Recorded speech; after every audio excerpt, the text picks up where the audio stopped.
السلام علیکم listeners.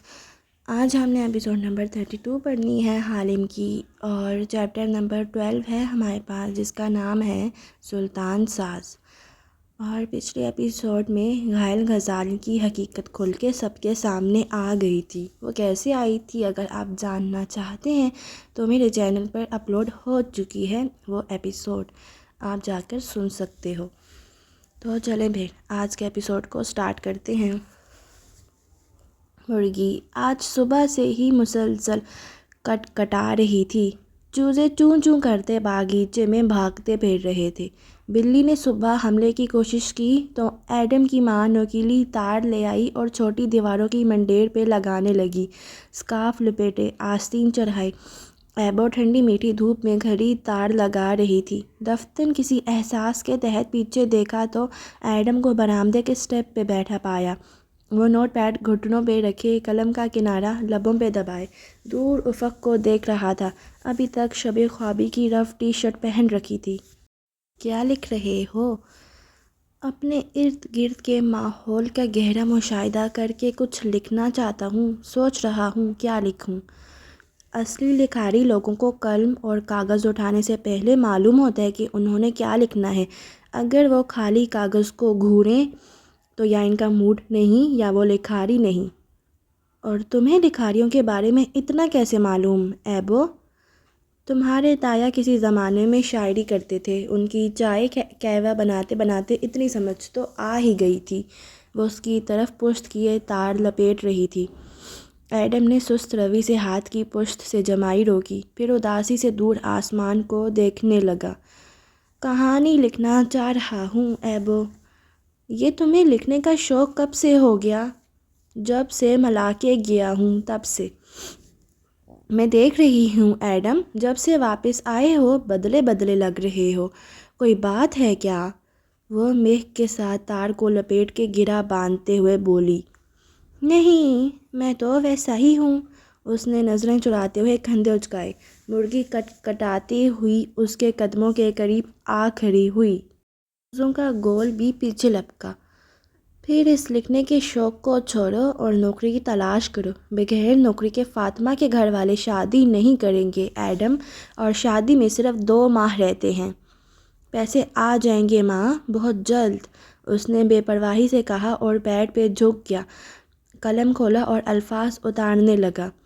Above نے تار کا آخری سرا باندھا اور پھر ستائش سے اسے دیکھا۔ دیوار کی منڈیر پہ سرحدی علاقے جیسی گول گول تار لگ چکی تھی۔ اب بلی کوئی جسارت کر کے تو دکھائے۔ ایبو؟ ایڈم کا دماغ بھٹکنے لگا تو اسے پکارا۔ وہ مڑ کے اسے دیکھنے لگی۔ نکھری دھوپ میں برآمدے کی سیڑھیوں پہ بیٹھا ایڈم بن محمد غم زدہ لگ رہا تھا، کسی اور کے لیے غم زدہ۔ اگر کوئی انسان کسی دوسرے کو بھول جائے، ایسے بھول جائے جیسے یادداشت کھو جاتی ہے، جیسے سمندر میں جہاز ڈوب جاتا ہے، اور دوسرا انسان مسلسل تکلیف میں ہو تو اس دوسرے کو کیا نصیحت کرنی چاہیے؟ دوسرا تکلیف میں کیوں ہے؟ ایبو اس کے سامنے آ رکی اور غور سے اس کے چہرے کو دیکھا۔ دوسرے کو پہلے سے محبت تھی، اور اب اس کی بے اعتنائی اس کے لیے تکلیف بن رہی ہے۔ اور تیسرا کیا چاہتا ہے؟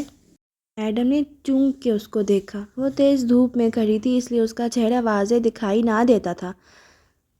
تیسرا بس یہ چاہتا ہے کہ دوسرے کو تکلیف نہ ہو۔ پھر اس کو چاہیے کہ دوسرے کو بتائے کہ زندگی میں ایسا ہو جاتا ہے، جو کبھی دل کے بہت قریب تھا وہ یوں بے پرواہ ہو جاتا ہے جیسے ہم اس کے پیر کی خاک برابر بھی نہ تھے۔ لوگ ہمیں بھول کے اپنی زندگیوں میں آگے بڑھ جاتے ہیں اور ہم ان کی بے اعتنائی سے مسلسل اذیت میں رہتے ہیں۔ تو ایسے وقت میں کیا کیا جائے؟ یہ سمجھ لیا جائے کہ کوئی تیسرا یا چوتھا کسی 2 لوگوں کے رشتے کو توڑوا نہیں سکتا۔ رشتوں کو وہ 2 لوگ خود بھی نہیں توڑتے۔ یہ ہمارا مالک ہوتا ہے، ہمارا اللہ تعالیٰ، جو لوگوں کو ہماری زندگی میں لاتا ہے اور ہمارے دلوں میں ان کی محبت ڈالتا ہے۔ وہی ہنساتا ہے، وہی رلاتا ہے، وہی مردہ ہوئے دلوں کو محبت سے زندہ کرتا ہے، اور وہی ان لوگوں کو ہماری زندگی سے لے بھی جاتا ہے۔ دل اللہ کے ہاتھ میں ہوتے ہیں، وہی ان کو الٹاتا پلٹاتا رہتا ہے۔ اللہ تعالیٰ ایسا کیوں کرتا ہے؟ کیوں کا جواب ڈھونڈنے سے اذیت کم تو نہیں ہو جائے گی بیٹا۔ جسم میں تکلیف ہو تو ہم جان جاتے ہیں کہ کوئی شے درد دے رہی ہے، پھر اس شے کو جسم سے دور کرنے کی صحیح کرتے ہیں، کبھی دوا لے کر، کبھی چبھا ہوا کانٹا نکال کے، کبھی گرم توے سے ہاتھ دور لے جا کے۔ جب بھی کچھ تکلیف دیتا ہے تو ہمیں اپنے آپ کو اس سے دور کرنا ہوتا ہے۔ میں انسانی رشتوں کی بات کر رہا ہوں، محبتوں کی۔ محبت تو راحت دیتی ہے، تکلیف نہیں، اور اگر یہ تکلیف دینے لگے تو یہ بھی ایک نشانی ہوتی ہے کہ خود کو اذیت دینے والے شخص سے دور کرنے کا وقت آن پہنچا ہے۔ کیا فرار اس کا واحد حل ہے؟ جس سے محبت ہے اس کو نہ دیکھو، اس سے دور چلے جاؤ۔ کیا ایسے دلوں کے روگ ٹھیک ہو جاتے ہیں؟ اکثر کے ہو جاتے ہیں۔ میں چاہتا ہوں وہ اس سے دور چلی جائے تاکہ اس کے دل کا روگ دور ہو سکے، مگر اس نے اسے ایسی مجبوری اور وعدے کے رشتے میں باندھ دیا ہے کہ وہ تکلیف سہتی رہے گی مگر اس کے ساتھ رہے گی اور ساتھ رہنے کے بہانے ڈھونڈے گی۔ وہ ایسے کانٹے کی طرح ہے جو اس کے دل میں چبھا ہے مگر وہ اسے نکال کے تکلیف کو کم بھی نہیں کر سکتی۔ وہ باغیچے میں بھاگتے چوزوں کے ننھے پیروں کو دیکھتے ہوئے کہہ رہا تھا، تو پھر تیسرے کو چاہیے کہ ان دونوں کو ان کے حال پہ چھوڑ کے اپنی تکلیف کی فکر کرے۔ ایڈم نے سر جھٹکا اور پھر نگاہیں چڑھا کے چہرہ کاغذ پہ جھکا دیا۔ شکریہ ماں، مجھے لکھنے کے لیے موضوع مل گیا ہے۔ وہ ماں سے نظر ملائے بغیر تیز تیز قلم کاغذ پہ گھسیٹنے لگا۔ ایبو دونوں پہلوؤں پہ ہاتھ رکھے افسوس سے اسے دیکھتی رہی۔ جس وقت اشر محمود نے آفس کا دروازہ کھولا، فاتح اپنی کرسی سے اٹھ کے کافی ٹیبل کی طرف جا رہا تھا۔ کوٹ سٹینڈ پہ ٹنگا تھا اور وہ سفید شرٹ اور اسٹرائپ والی ٹائی میں ملبوس تھا۔ دروازہ کھلنے پہ گردن موڑ کے دیکھا۔ اشر کو وہاں پا کے ہلکا سا مسکرایا اور کافی سٹینڈ تک آیا۔ خیریت؟ میرا ایک کام کرنا ہے آپ کو، اشر بشاشت سے کہتا سامنے آیا اور کھڑے کھڑے بولا۔ کسی کو جاب چاہیے اور میں چاہتا ہوں کہ آپ اس کو ہمارے آفس میں کوئی اونچا عہدہ دے دیں، ڈپارٹمنٹ ہیڈ بنا دیں یا کوئی بھی اچھی جاب، آپ یہ کر سکتے ہیں۔ فاتح نے پانی کی بوتل اٹھائی اور ڈھکن انگلیوں سے گھما کے کھولا۔ میرٹ بنتا ہے اس کا، وہ ٹیلنٹڈ بھی ہے اور اہل بھی، مجھے یقین ہے وہ بہت اچھا اضافہ ثابت ہوگی۔ وہ وہیں میز کے کنارے کھڑا کہہ رہا تھا۔ ایش، یوں ایک دم کسی کو رکھنا آسان نہیں ہوتا، مجھے ایچ آر کو مطمئن کرنا ہوگا، پھر ایتھکس کمیٹی کو بھی مسئلے ہو جاتے ہیں، اس طرح کی تقریروں سے۔ کہتے ہوئے فاتح نے کافی میکر کا ڈھکن اٹھایا اور بوتل اس کے اندر انڈیلی۔ پانی کی دھار گرنے لگی تو وہ بوتل اوپر لے گیا، کافی اوپر۔ پانی اب لمبی دھار کی صورت نیچے گرتا کھانے کو بھر رہا تھا۔ اشر نے اونچی گردن کر کے پہلے اس کے ہاتھوں کی مہارت دیکھی، پھر اس کو دیکھا۔ اب ہم صاف بات کرتے ہیں، میں اتنے سالوں میں آپ کے کہنے پہ بہت سے غریب لوگوں کو اپنی فرم میں نوکریاں دی ہیں، پارٹی میں کارکنوں کو اپنی طاقت کے مطابق ایکوموڈیٹ کرتا رہتا ہوں، اس لیے مجھے آپ ایچ آر کے حوالے مت دیں، مجھے زبان دیجیے کہ آپ میری امیدوار کو ایک بہت اچھی جاب دلوا دیں گے۔ اپنے آس پاس، وہ دو ٹوک انداز میں بولا۔ شیور، میں اس کی اہلیت کے مطابق اس کو یہاں جاب دلوا دوں گا، اسے بھیجو۔ پھر فاتح نے کین کھول کے کافی نکالی اور کافی میکر کے اندر الٹی، ہر کھانے کو جگہ پہ فکس کیا اور بٹن آن کیا۔ اسی دوران دروازہ کھلنے اور بند ہونے کی آواز آئی۔ وہ بوتل اور فلٹر پیپرز کو اپنی جگہ پہ سیٹ کر کے اسی بے نیازی سے مڑا تو دیکھا اشر کے ساتھ وہاں تالیہ کھڑی تھی، گردن میں رومال کی گرہ لگائے، سنہرے بالوں کو جوڑے میں سمیٹے۔ وہ سادگی سے کبھی اس کو دیکھتی، کبھی اشر کو، فائل سینے سے لگا رکھی تھی۔ فاتح نے دونوں آبرو اٹھا کے اسے دیکھا۔ سیریسلی؟ پھر جیسے تعجب سے سر جھٹک کے ہنسا۔ تالیہ، ابہنگ نے مجھے زبان دی ہے کہ وہ تمہیں اپنے قریب بہت اچھی جاب دلوا دیں گے۔ ساتھ ہی اشر نے کلاہی پہ بندی گھڑی دیکھی تو فاتح نے ہاتھ سے اشارہ کیا۔ ٹھیک ہے تم جاؤ، اور تاشا تم بیٹھو۔ اشر نے جانے سے قبل اس کی آنکھوں میں دیکھ کے یاد دہانی کروائی، جیسے کہہ رہا ہو اب ہنگ آپ یہ ضرور کریں گے کیونکہ میں بھی آپ کے کام کرتا رہا ہوں۔ فاتح نے خاموشی سے اسبات میں سر کو جنبش دی۔ وہ دونوں کمرے میں تنہا رہ گئے تو تالیہ کرسی پہ بیٹھی اور فائل سامنے رکھ دی، کندھے اور گردن سیدھی رکھے۔ اب وہ خود اعتمادی سے فاتح کو دیکھ رہی تھی۔ تو تمہیں BN یعنی بارسن نیشنل میں اچھی جاب چاہیے؟ اینک لگاتے ہوئے سامنے کرسی پہ بیٹھا اور فائل اٹھا کے کھولی۔ انداز پروفیشنل ہو گیا۔ رات والے واقعے کا کوئی حوالہ نہیں دیا۔ جی سر۔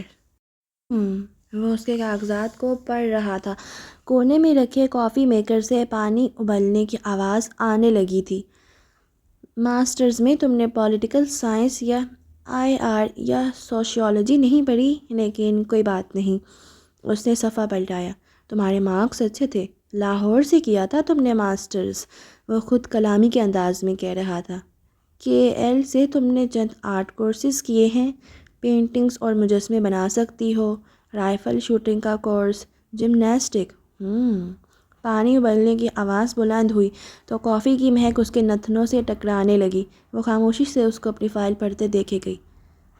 CV اتنی متاثر کن نہیں ہے، لیکن اشر سے وعدہ کیا ہے میں نے۔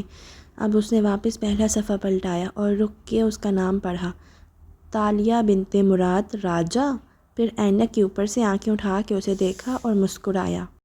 تمہارے دادا کو بھی تمہاری طرح تاریخ سے دلچسپی تھی کیا؟ کیونکہ انہوں نے اپنے بیٹے کا نام ملاک سلطنت کے ایک بندھارا کے نام پہ رکھا ہے۔ تالیہ کی گردن میں گلٹی سی ڈوب کے ابھری مگر تاثرات ہموار رکھے۔ مراد راجہ صرف سلطان مرسل شاہ کے بندھارا کا نام نہیں تھا، یہ عام سا نام ہے۔ پھر توقف کیا۔ اور ویسے بھی بندھارا مراد راجہ اتنا مشہور نہیں کہ اس کے نام کے اوپر لوگوں کے نام رکھے جائیں۔ آواز تلخ ہو گئی، اندر جیسے اپنے باپ کے لیے غصہ ابلنے لگا۔ مشہور ہونے کی بات نہیں ہوتی تاشا۔ مراد راجہ تاریخ کا ایک عظیم کردار تھا اور اس کو میرا خیال ہے لوگ مس انڈرسٹینڈ کرتے آئے ہیں۔ وہ ایک اچھا اور آنریبل آدمی تھا، مگر ہماری سوشلائٹ لڑکیوں کو تاریخ کی گہرائی میں جانے کا شوق نہیں ہوتا۔ افسوس۔ فاتح کی نظریں فائل پہ جھک گئیں تو وہ بہت ضبط سے بولی۔ تاریخ ویسی نہیں ہوتی جیسی محرک قلم بند کرتے ہیں۔ مگر وہ نہیں سن رہا تھا۔ تمہارے والد حیات ہیں؟ پھر یاد آیا، اوہ رائٹ، ان کی وفات ہو چکی ہے، جس کے بعد تمہیں یہ سب تڑکے میں ملا تھا، اسرا نے بتایا تھا۔ خیر کیا کرتے تھے وہ؟ وہ سیاست دان تھے، بہت دانا، بہت زیرک انسان تھے، اور ان کی وفات نہیں ہوئی۔ فاتح نے چونک کے اسے دیکھا۔ وہ سادگی سے کہہ رہی تھی، جب آخری دفعہ میں نے انہیں دیکھا تھا تو وہ زندہ تھے اور صحیح سلامت تھے۔ ہاں اب ان کی قبر بھی ہے اور وقت کی دھول میں وہ قبر ملیا میٹ ہو چکی ہوگی، مگر میرے لیے وہ اب بھی زندہ ہیں۔ How nice. اس نے بغیر اثر لیے صفحہ پلٹایا، پھر کچھ پڑھ کے چونک کے اسے اینک کے اوپر سے دیکھا۔ Marital status? میرٹ؟ تو تم شادی شدہ ہو؟ پھر ہم ابھی تک تمہارے شوہر سے ملے کیوں نہیں؟ فائل بند کرتے ہوئے اینک اتاری اور پیچھے کو ٹیک لگائی۔ تالیہ مراد کے اندر تک کانٹے سے چبھ گئے۔ تکلیف بہت زیادہ تھی۔ میں اور میرے شوہر ہم ساتھ نہیں رہتے، اس کی آنکھوں میں دیکھ کے کہنے لگی۔ وہاں کوئی جذبہ، کوئی بے چینی کچھ نہ تھا، یادوں کے ساتھ احساس بھی مر گئے تھے۔ کیوں؟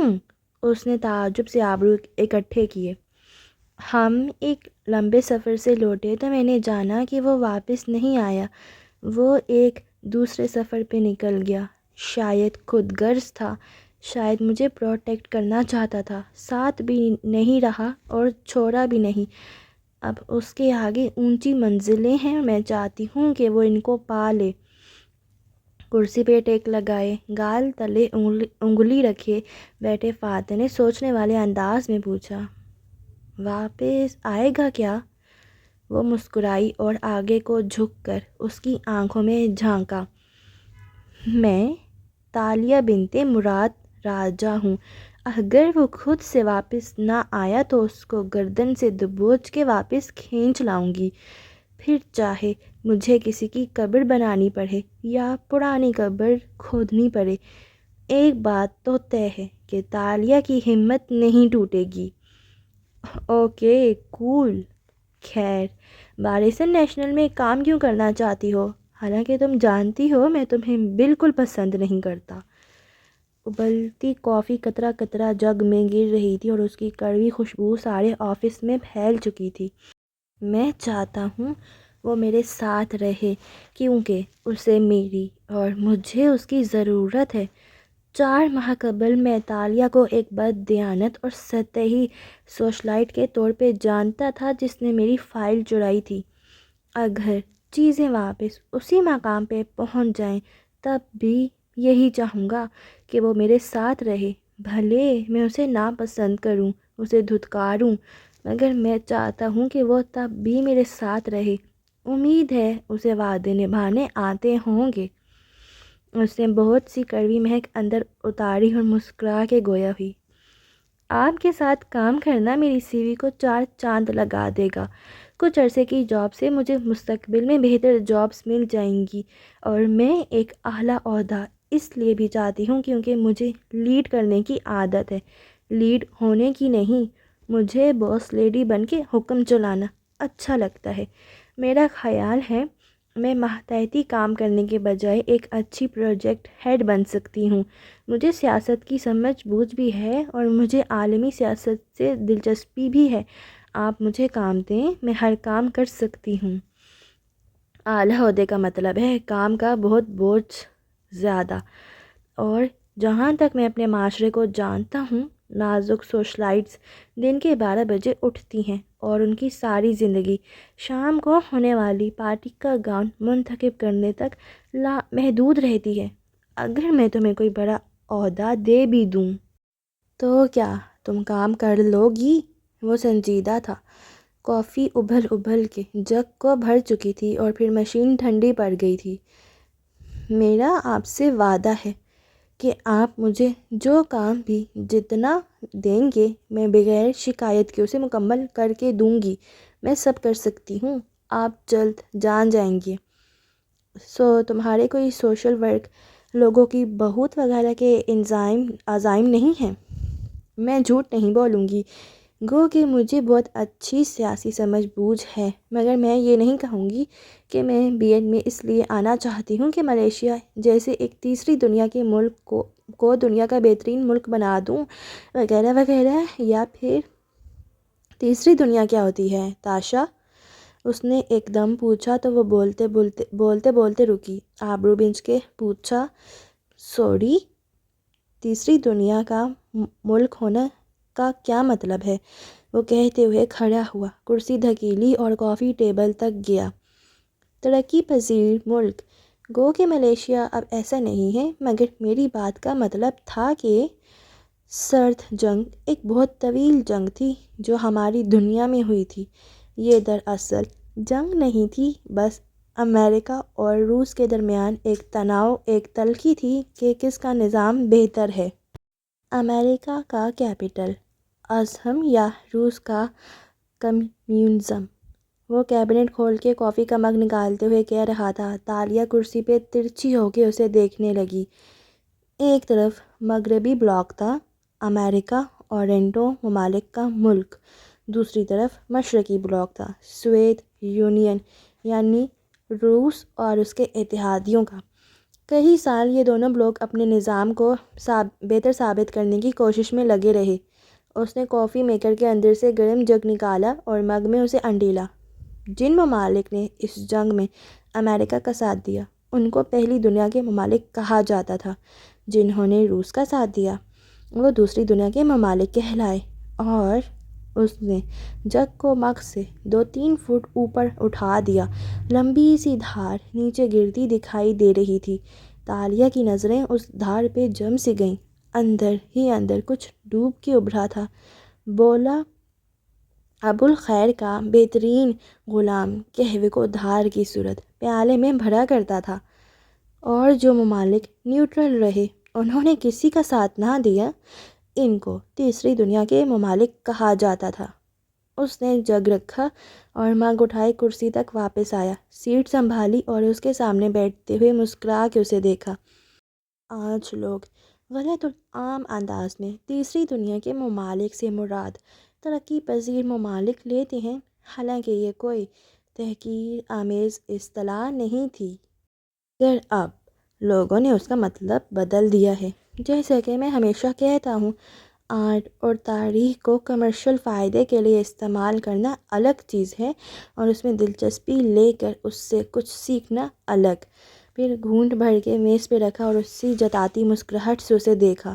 سیاسی سمجھ بوجھ رکھنے والوں کو سرد جنگ کے بلاکس کے بارے میں عموماً معلوم ہوا کرتا ہے، مگر خیر، تم یہاں کام کرو گی تو سیکھ جاؤ گی۔ پھر اس کی فائل اس کی طرف دھکیلی۔ تم سوموار سے جوائن کر سکتی ہو۔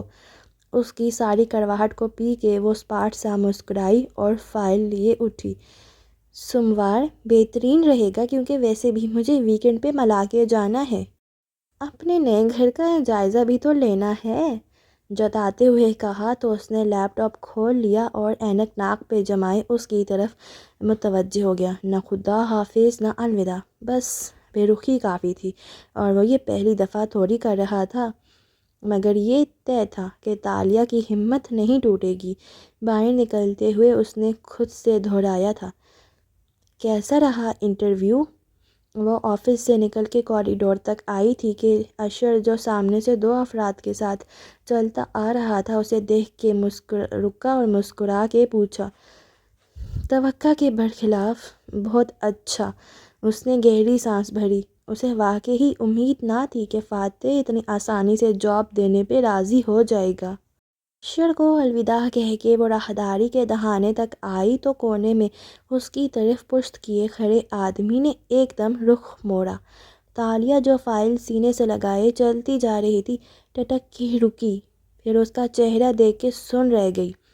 وہ سمیع تھا، ڈریس شرٹ پہنے، وہ پینٹ کی جیبوں میں ہاتھ ڈالے کھڑا جتانے والے انداز میں مسکرا رہا تھا۔ تالیہ نے فوراً اس طرف دیکھا جہاں سے وہ آئی تھی۔ وہاں اشر ابھی تک کھڑا ان دو افراد سے کوئی بات کر رہا تھا۔ آگے پیچھے دوسرے لوگ بھی آ جا رہے تھے۔ اشر صاحب سے میرا تعارف نہیں کرواؤ گی؟ Dear wife. وہ گہری نظریں اس کے چہرے پہ جمائے ہوئے تھا جو ایک دم فک ہوا تھا۔ پھر وہ سنبھلی، ماتھے پہ بل پڑے۔ تم یہاں کیوں آئے ہو؟ تم نے خود کہا تھا کہ میں ان سب کو بتا دوں۔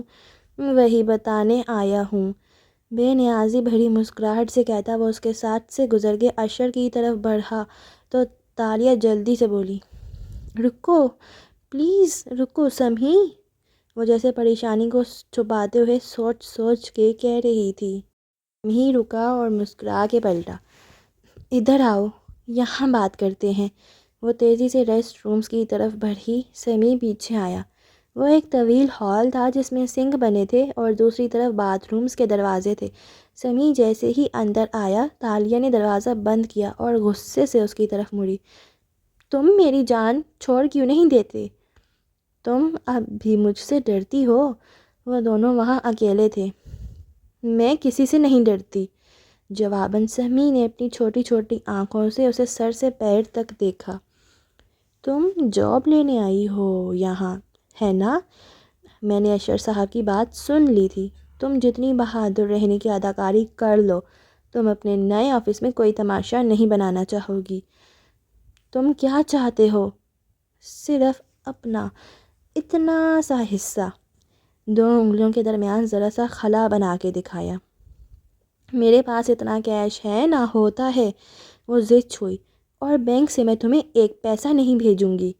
ہاں، ظاہر ہے، سیاسی جماعت میں کام کرنے کے بعد تمہاری بینک ٹرانزیکشنز پہ کڑی نظر رہے گی۔ میں تمہیں مشکل میں تھوڑی ڈالوں گا تالیہ۔ اس میں آ گیا نا تمہارے؟ اب میرا پیچھا چھوڑ دو، میرے پاس کچھ نہیں ہے۔ یہ بات وہ عورت کہہ رہی ہے جو صرف جاب انٹرویو پہ بھی لاکھوں کی جیولری پہن کے آئی ہے۔ تالیہ بدک کے پیچھے ہٹی۔ اس کے خالی ہاتھ تھے مگر کانوں میں پہنے ایئر رنگز کے موٹے موٹے ہیرے جگمگا رہے تھے۔ تم مجھے یہ ہیرے دے سکتی ہو؟ اس نے اس کے کانوں کی طرف اشارہ کیا۔ یہ نقلی ہیں، یہ سب زرکون ہیں، گردن کڑا کے بولی۔ یہ سب اصلی ہیں اور یہ تو صرف پہلی قسط ہے۔ Earrings please. وہ ہتھیلی پھیلائے کھڑا تھا۔ اور یہ مت سمجھنا کہ میں ان کو بغیر رسید کے بیچ نہیں سکتا۔ میرے اتنے سنار جاننے والے ہیں کہ میں صرف ہیرے الگ کروا کے بیچ سکتا ہوں۔ اب میرا وقت ضائع مت کرو اور مجھے یہ ایئر رنگز دو۔ یہ پہلی اور آخری دفعہ ہے سمی۔ وہ بے بسی سے گھبرائی، پھر ادھر ادھر دیکھا، وہاں کوئی نہ تھا۔ اس نے نوچنے والے انداز میں اپنے کانوں سے موٹے موٹے ہیروں والے ٹاپس اتارے اور اس کی مٹھی میں پٹکے۔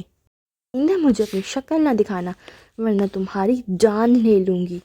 سمی نے روشنی میں اٹھا کے ان ہیروں کو دیکھا، پھر مسکرا کے سر کو خم دیا۔ شکریہ دوست، اور انہیں جیب میں ڈالتا آگے بڑھ گیا۔ تالیہ زیر لب کچھ بڑبڑاتی رہی۔ اس کا چہرہ غصے سے دہک رہا تھا اور وہ سخت جھنجھلائی ہوئی لگتی تھی۔ خان فاتح کی رہائش گاہ پہ وہ رات اتری تو لان کی ساری بتیاں جگمگا اٹھیں۔ اندر لاؤنج میں اسرا صوفے پہ بیٹھی لیپ ٹاپ کھولے کام کر رہی تھی۔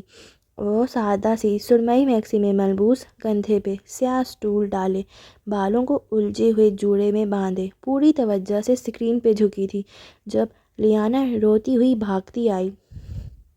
ماما ماما، سکندر نے مجھے مارا ہے۔ لمبے بالوں والی بچی بھیگی آنکھیں ملتی تیزی سے اس کے گھٹنے سے آ لگی۔ اسرا نے گہری سانس لے کر اسے دیکھا اور اپنے گال پہ آئی بال پیچھے ہرسے۔ کیوں؟ وہ گیم میں ہار رہا تھا تو اس نے میرا جوئی اسٹک چھین لیا اور مجھے مارا۔ وہ بھاں بھاں کیے روئے جا رہی تھی۔ سکندر؟ اسرا نے اسکرین فولڈ کی اور پرسکون انداز میں زور سے آواز دی۔ سکندر تیوریاں چڑھائے خفا خفا سا باہر نکل آیا۔ جی ماما۔ اسرا نے 2 انگلیوں سے اسے قریب آنے کا اشارہ کیا۔ وہ سرخ چہرہ لیے سامنے آیا۔ ماما، سکندر کو بھی ماریں جیسے اس نے مجھے مارا ہے۔ اسے دیکھ کے وہ مزید زور سے رونا شروع ہوئی۔ سکندر نے کھا جانے والی نظروں سے اسے گھورا مگر خاموش رہا۔ سکندر، وہ سنجیدہ سی سادگی سے گویا ہوئی، آپ نے اب بھی کچھ غلط کیا ہے۔ مجھے معلوم ہے کہ وہ غلط کیا تھا مگر کیا آپ کو معلوم ہے؟ سکندر خاموش رہا۔ آپ میرے کمرے میں جاؤ اور 11 منٹ تک سوچو کہ آپ نے کیا غلط کیا ہے، کیوں کیا ہے، پھر واپس آ کے مجھے اپنی ریزنز بتاؤ گے۔ ساتھ ہی آبرو سے جانے کا اشارہ کیا۔ سکندر خفا خفا سا اس کے کمرے کی طرف بڑھ گیا۔ جولیانا نے آنسو پونچھتے خفگی سے اسے دیکھا۔ اسے 11 منٹ کیوں دیے ماما؟ مجھے ہمیشہ 8 منٹ ملتے ہیں۔ کیونکہ آپ 8 سال کی ہو اور وہ 11 سال کا۔ ہم جتنے بڑے ہو جاتے ہیں ہمیں اپنی غلطیوں پہ غور کرنے کے لیے اتنا زیادہ وقت درکار ہوتا ہے۔ اب آپ آنسو صاف کرو، وہ نرمی سے کہہ رہی تھی۔ جولیانا نے زبردستی آنسو صاف کیے اور منہ پھلا کے بیٹھ گئی۔ اسرا نے فون اٹھایا اور نمبر ملا کے اسے کان سے لگایا۔ کتنا سامان بچا ہے گیلری میں؟ اب وہ اپنی سیکریٹری سے پوچھ رہی تھی۔ بس چند ہی آئٹمز ہیں جو بک نہیں سکے۔ ان کو آن لائن سیل پہ لگا دو، مجھے اس سارے مال سے جان چھڑانی ہے بس۔ وہ واقعی جان چھڑانے والے انداز میں کہہ رہی تھی، ساتھ ہی کن پٹیوں کو دبایا۔ نیلامی کی سردردی بالآخر ختم ہونے ہی والی تھی۔ بات مکمل ہوئی تو سکندر باہر آتا دکھائی دیا۔ اس کا چہرہ اب قدرے جھکا ہوا تھا، سرخی غائب تھی۔ وہ چپ چاپ اس کے دوسری طرف آ بیٹھا۔ درمیان میں ماں تھی۔ جولیانا نے گردن نکال کے اس کا جائزہ لیا۔ پھر آپ نے سوچا کہ آپ نے ایسا کیوں کیا تھا؟ جی، اس نے جھکے سر کے ساتھ کہا۔ جولیانا جیت رہی تھی تو مجھے غصہ آ گیا۔ یہ گیم میں نے اسے سکھائی تھی، میں اس میں جیتنا چاہتا تھا۔ تو آپ اسے جیتنے دیتے، بعد میں اور نئی گیم شروع کر کے زیادہ اچھا کھیل کے اسے ہرا دیتے۔ وہ تو میں اسے ہرا ہی دوں گا، آبرو اچکا کے بولا، پھر ماں کی شکل دیکھ کے چہرہ جھکایا۔ سوری ماما۔ جیتنے کے لیے دوسرے کو تکلیف دینا ضروری نہیں ہوتی سکندر۔ میں آئندہ یہ نہ سنوں کہ آپ نے بہن پہ ہاتھ اٹھایا ہے۔ آپ کو معلوم ہے رسول اللہ صلی اللہ علیہ وآلہ وسلم نے کبھی کسی بچے پہ ہاتھ نہیں اٹھایا تھا۔ آپ مسلمان ہو اور مسلمان ایسے کرتے ہیں کیا؟ مگر ماما، جولیانا چیٹنگ بھی تو کر رہی تھی۔ اسرا نے چونک کے گردن گھمائی۔ جولیانا ایک دم پھیکی پڑ گئی۔ سکندر سچ کہہ رہا ہے؟ اس نے اسے گھورا۔ جولیانا کے آنسو آ گئے۔ میں صرف 8 منٹ جولیانا، صرف 8 منٹ۔ اس نے چٹکی بجا کے کمرے کی طرف اشارہ کیا۔ وہ آنسو روکتی کمرے کی طرف بھاگی۔ سکندر نے گہری سانس بھری اور ذرا چوڑا ہو کے صوفے پہ بیٹھا۔ ماما، آپ اس کو سمجھایا کریں، یہ جھوٹ بھی بولنے لگی ہے اور چوری بھی کرتی ہے۔ کیا اس نے پہلے بھی ایسا کیا ہے؟ وہ متفکر ہوئی۔ جی ماما، یہ فرینڈ کی نوٹ بک کپڑوں میں چھپا کے لے آئی، میں نے دیکھ لی تو کہا کہ یہ غلط بات ہے، مگر ماما وہ آگے سے بدتمیزی سے بولی، ماما نے بھی تو ڈیڈ کے لاکر سے فائل نکال کے کپڑوں میں چھپائی تھی، ایسا کرنے سے گناہ نہیں ملتا۔ اسرا بنت محمود بالکل شل رہ گئی، دل دھڑکنا بھول گیا۔ کیا بیکار بات کر رہے ہو سکندر، میں نے کب کچھ چھپایا ہے؟ پھر غصے سے اس کا چہرہ دہکا۔ ماما مجھے پتہ ہے جولیانا جھوٹ بول رہی ہے، وہ فوراً بولا تو اسرا نے تھوک نکلا۔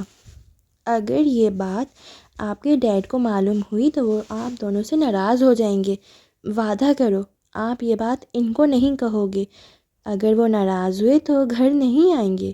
وہ گھبرا گئی تھی۔ آف کورس ماما، میں نہیں بتاؤں گا۔ اس نے جلدی سے ماں کا ہاتھ دونوں ہاتھوں میں لے کر دبایا۔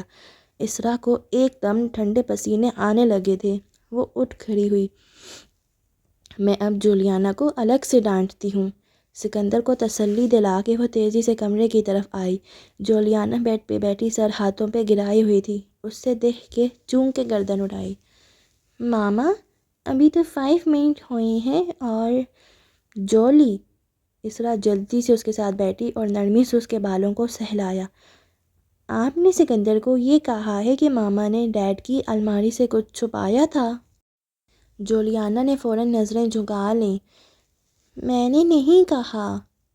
آپ جھوٹ بھی بولنے لگ گئی ہو جولی، وہ بے بسی بڑے غصے سے بولی، پھر گہری سانس لے کر خود کو نارمل کیا۔ مجھے تو نہیں یاد کہ میں نے کبھی بھی کچھ کپڑوں میں چھپایا ہو۔ وہ اس رات میں نے دیکھا تھا، اٹک اٹک کے بولی۔ اسرا کے دل کی دھڑکن سست ہو گئی۔ کیا؟ مجھے بتاؤ، میں نہیں ڈانٹوں گی۔ میں ڈیڈ کے باتھ روم میں تھی تب آپ آئی تھیں اور آپ نے، وہ رک رک کے بتا رہی تھی، کوئی فائل لاکر سے نکال کے کپڑوں میں چھپائی تھی، پھر آپ چلی گئی تھیں۔ اور آپ ڈیڈ کے روم میں کیا کر رہی تھیں؟ ایکچولی مجھے پتہ ہے، آپ ٹوتھ پیسٹ کھا رہی تھی نا، ہے نا؟ وہ ایک دم غصے سے بولی تو جولیانا نے سہم کے سر جھکا لیا۔ آپ کے باتھ روم کی ٹوتھ پیسٹ میں چیک کرتی ہوں تو آپ نے سوچا آپ ڈیڈ کی کھاؤ گی تو مجھے پتہ نہیں چلے گا۔ بتاؤں؟ میں ڈیڈ کو بتاؤں؟ ماما سوری، آئندہ میں نہیں کروں گی۔ اگر آئندہ آپ نے ٹوتھ پیسٹ کو منہ میں ڈالا تو میں ڈیڈ کو بتا دوں گی کہ آپ ان کی ٹوتھ پیسٹ کھاتی ہو۔ اس دن بھی مجھے پتہ تھا کہ آپ اندر ہو، اسی لیے میں آئی، مگر سوچا آپ کو خود احساس ہو جائے گا، اسی لیے میں اپنی چیزیں لے کر چلی گئی۔ وہ اب بے ربط انداز میں کہتی اس کو ڈانٹے جا رہی تھی۔ ہتھیلیاں پسینے سے بھیگ چکی تھیں۔ جب وہ دونوں باہر نکلیں تو جولیانا نارمل لگ رہی تھی اور اسرا بھی سنبھلی ہوئی تھی۔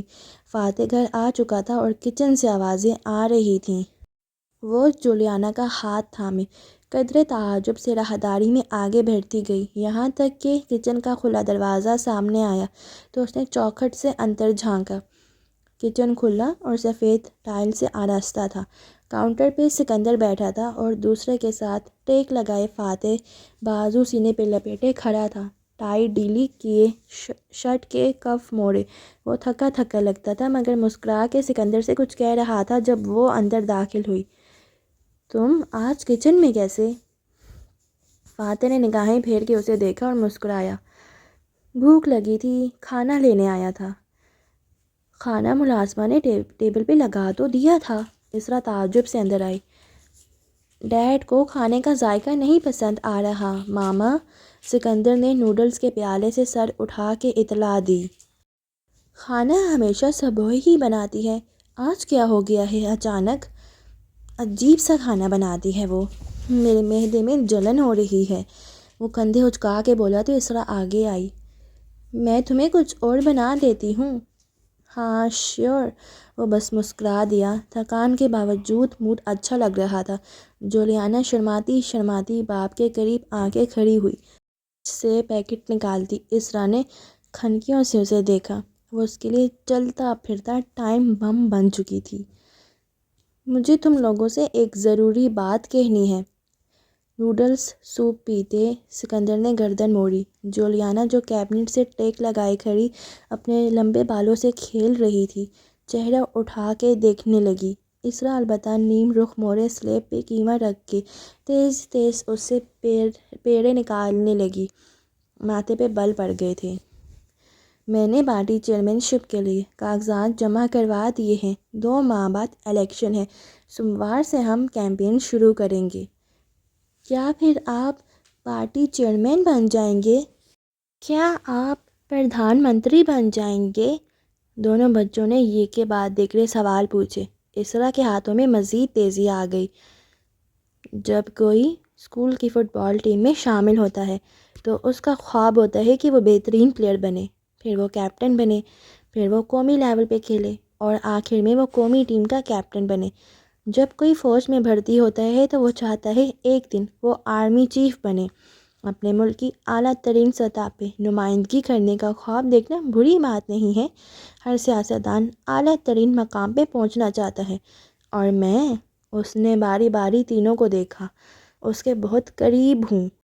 تم لوگوں سے میں صرف اتنا چاہتا ہوں کہ تم میرا ساتھ دو۔ بچے چپ ہو گئے۔ جولیانا نے ماں کو دیکھا اور سکندر کا چہرہ جھک گیا۔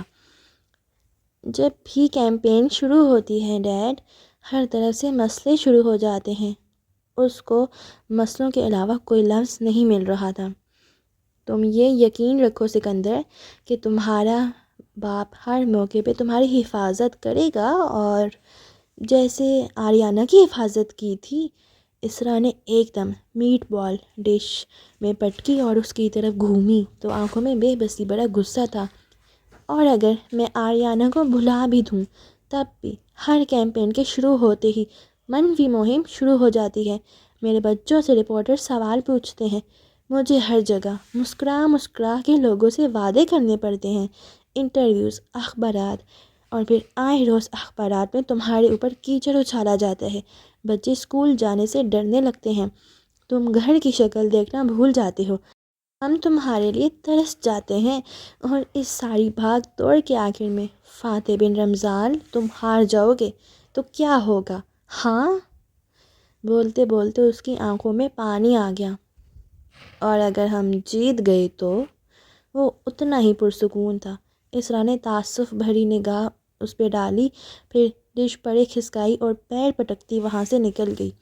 فاتح نے گہری سانس بھری اور خاموشی سے سنک تک گیا، ہاتھ دھوئے اور قیمے کی ڈش کو اپنے قریب کیا، پیڑا اٹھایا اور اسے گول شکل دینے لگا۔ اس کے ہاتھ مہارت سے چل رہے تھے، ذہن اسرا کی باتوں میں الجھا تھا۔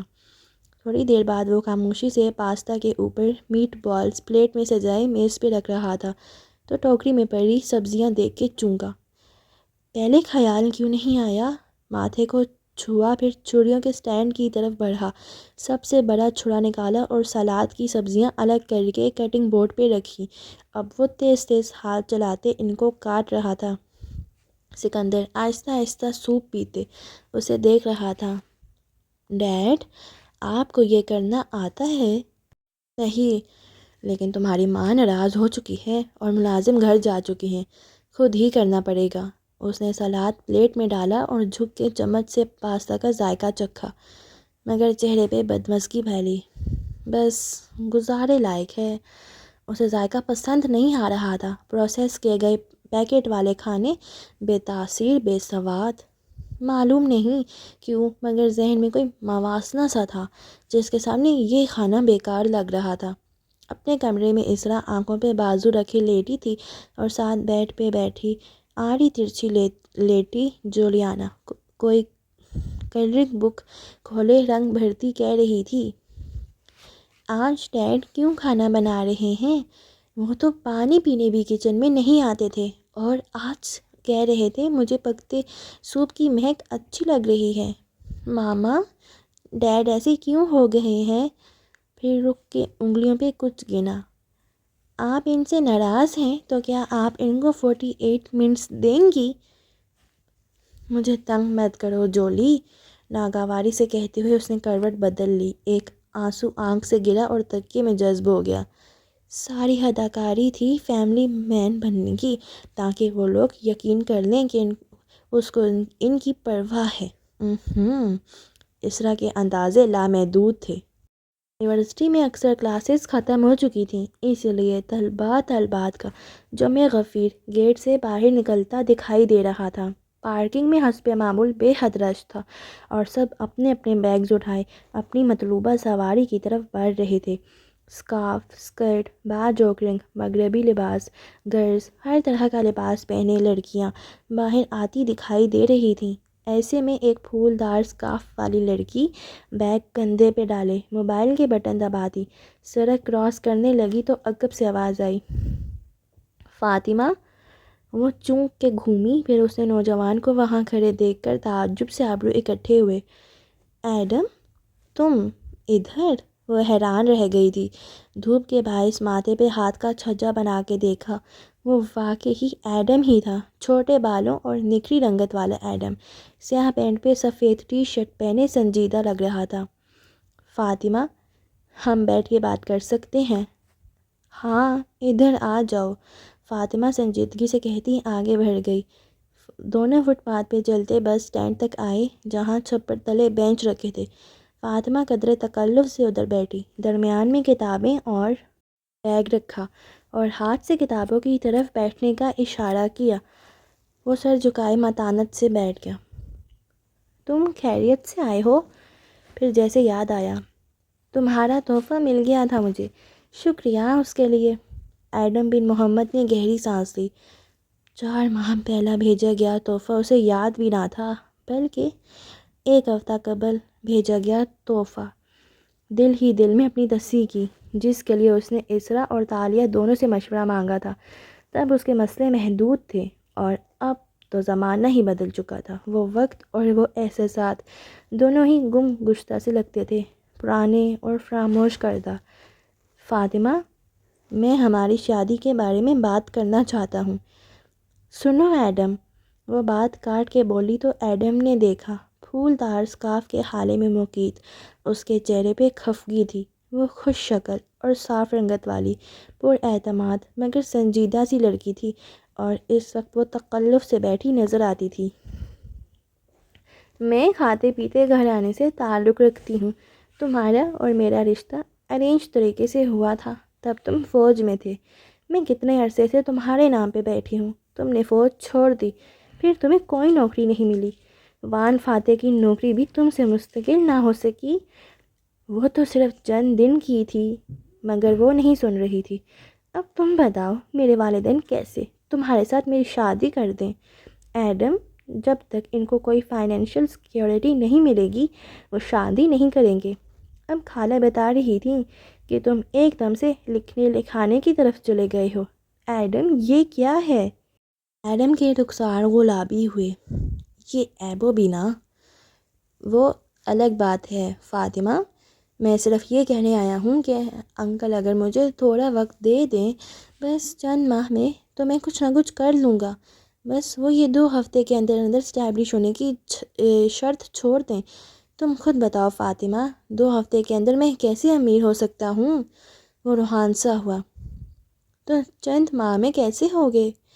ایڈم چپ ہوا، تھوک نکلا۔ مجھے امید ہے کسی طرح سے، بس یہ سمجھو بہت جلد میرے پاس پیسہ آ جائے گا۔ خزانہ نکالنے کے بعد بیچنے میں بھی وقت لگنا تھا، بغیر محنت کے، بغیر ہاتھ پاؤں ہلائے۔ وہ طنز سے بولی، اس طرح اچانک سے کیا تمہارے باغیچے سے تیل کا کنواں نکلے گا یا سین میں خزانہ دفن ہوا ملے گا؟ بس زور سے ہارن بجاتی سائڈ سے گزری اور ایڈم بھی اندر تک ہل گیا۔ نظریں چرا لیں۔ بالفرض میرے گھر کی زمین سے خزانہ نکل آئے تو کیا تم مجھ سے شادی کر لو گی؟ نکل بھی آیا تو کون سا تمہارا ہوگا؟ وہ سر جھٹک کے اٹھ کھڑی ہوئی۔ ایڈم، تم کوئی اچھی نوکری ڈھونڈو، اور اگر ایسا نہ ہوا تو یقین رکھو پاپا یہ رشتہ ختم کر دیں گے۔ میں پہلے ہی ماما باپا کی پریشانی دیکھ کے ڈسٹرب ہوں۔ فاطمہ، وہ ملتہجئی انداز میں کھڑا تھا، پلیز تم میرا یقین رکھو، میں محنت کروں گا اور کوشش بھی۔ اور ایک دم وہ ٹھہرا اور ٹکر ٹکر اسے دیکھنے لگا۔ اطراف سے گاڑیاں ہارن بجاتی زن سے گزر رہی تھی، مگر ایڈم بن محمد بالکل گمسم ہو گیا تھا۔ کیا کہا تم نے؟ باپا یہ رشتہ ختم کر دیں گے ایڈم؟ نہیں، اس سے پہلے۔ تم نے کہا خزانہ نکل بھی آیا تو میرا نہیں ہوگا۔ کیوں؟ وہ جیسے کسی خواب سے جاگا تھا، 557 سال قدیم خواب سے۔ کیوں نہیں ہوگا وہ میرا؟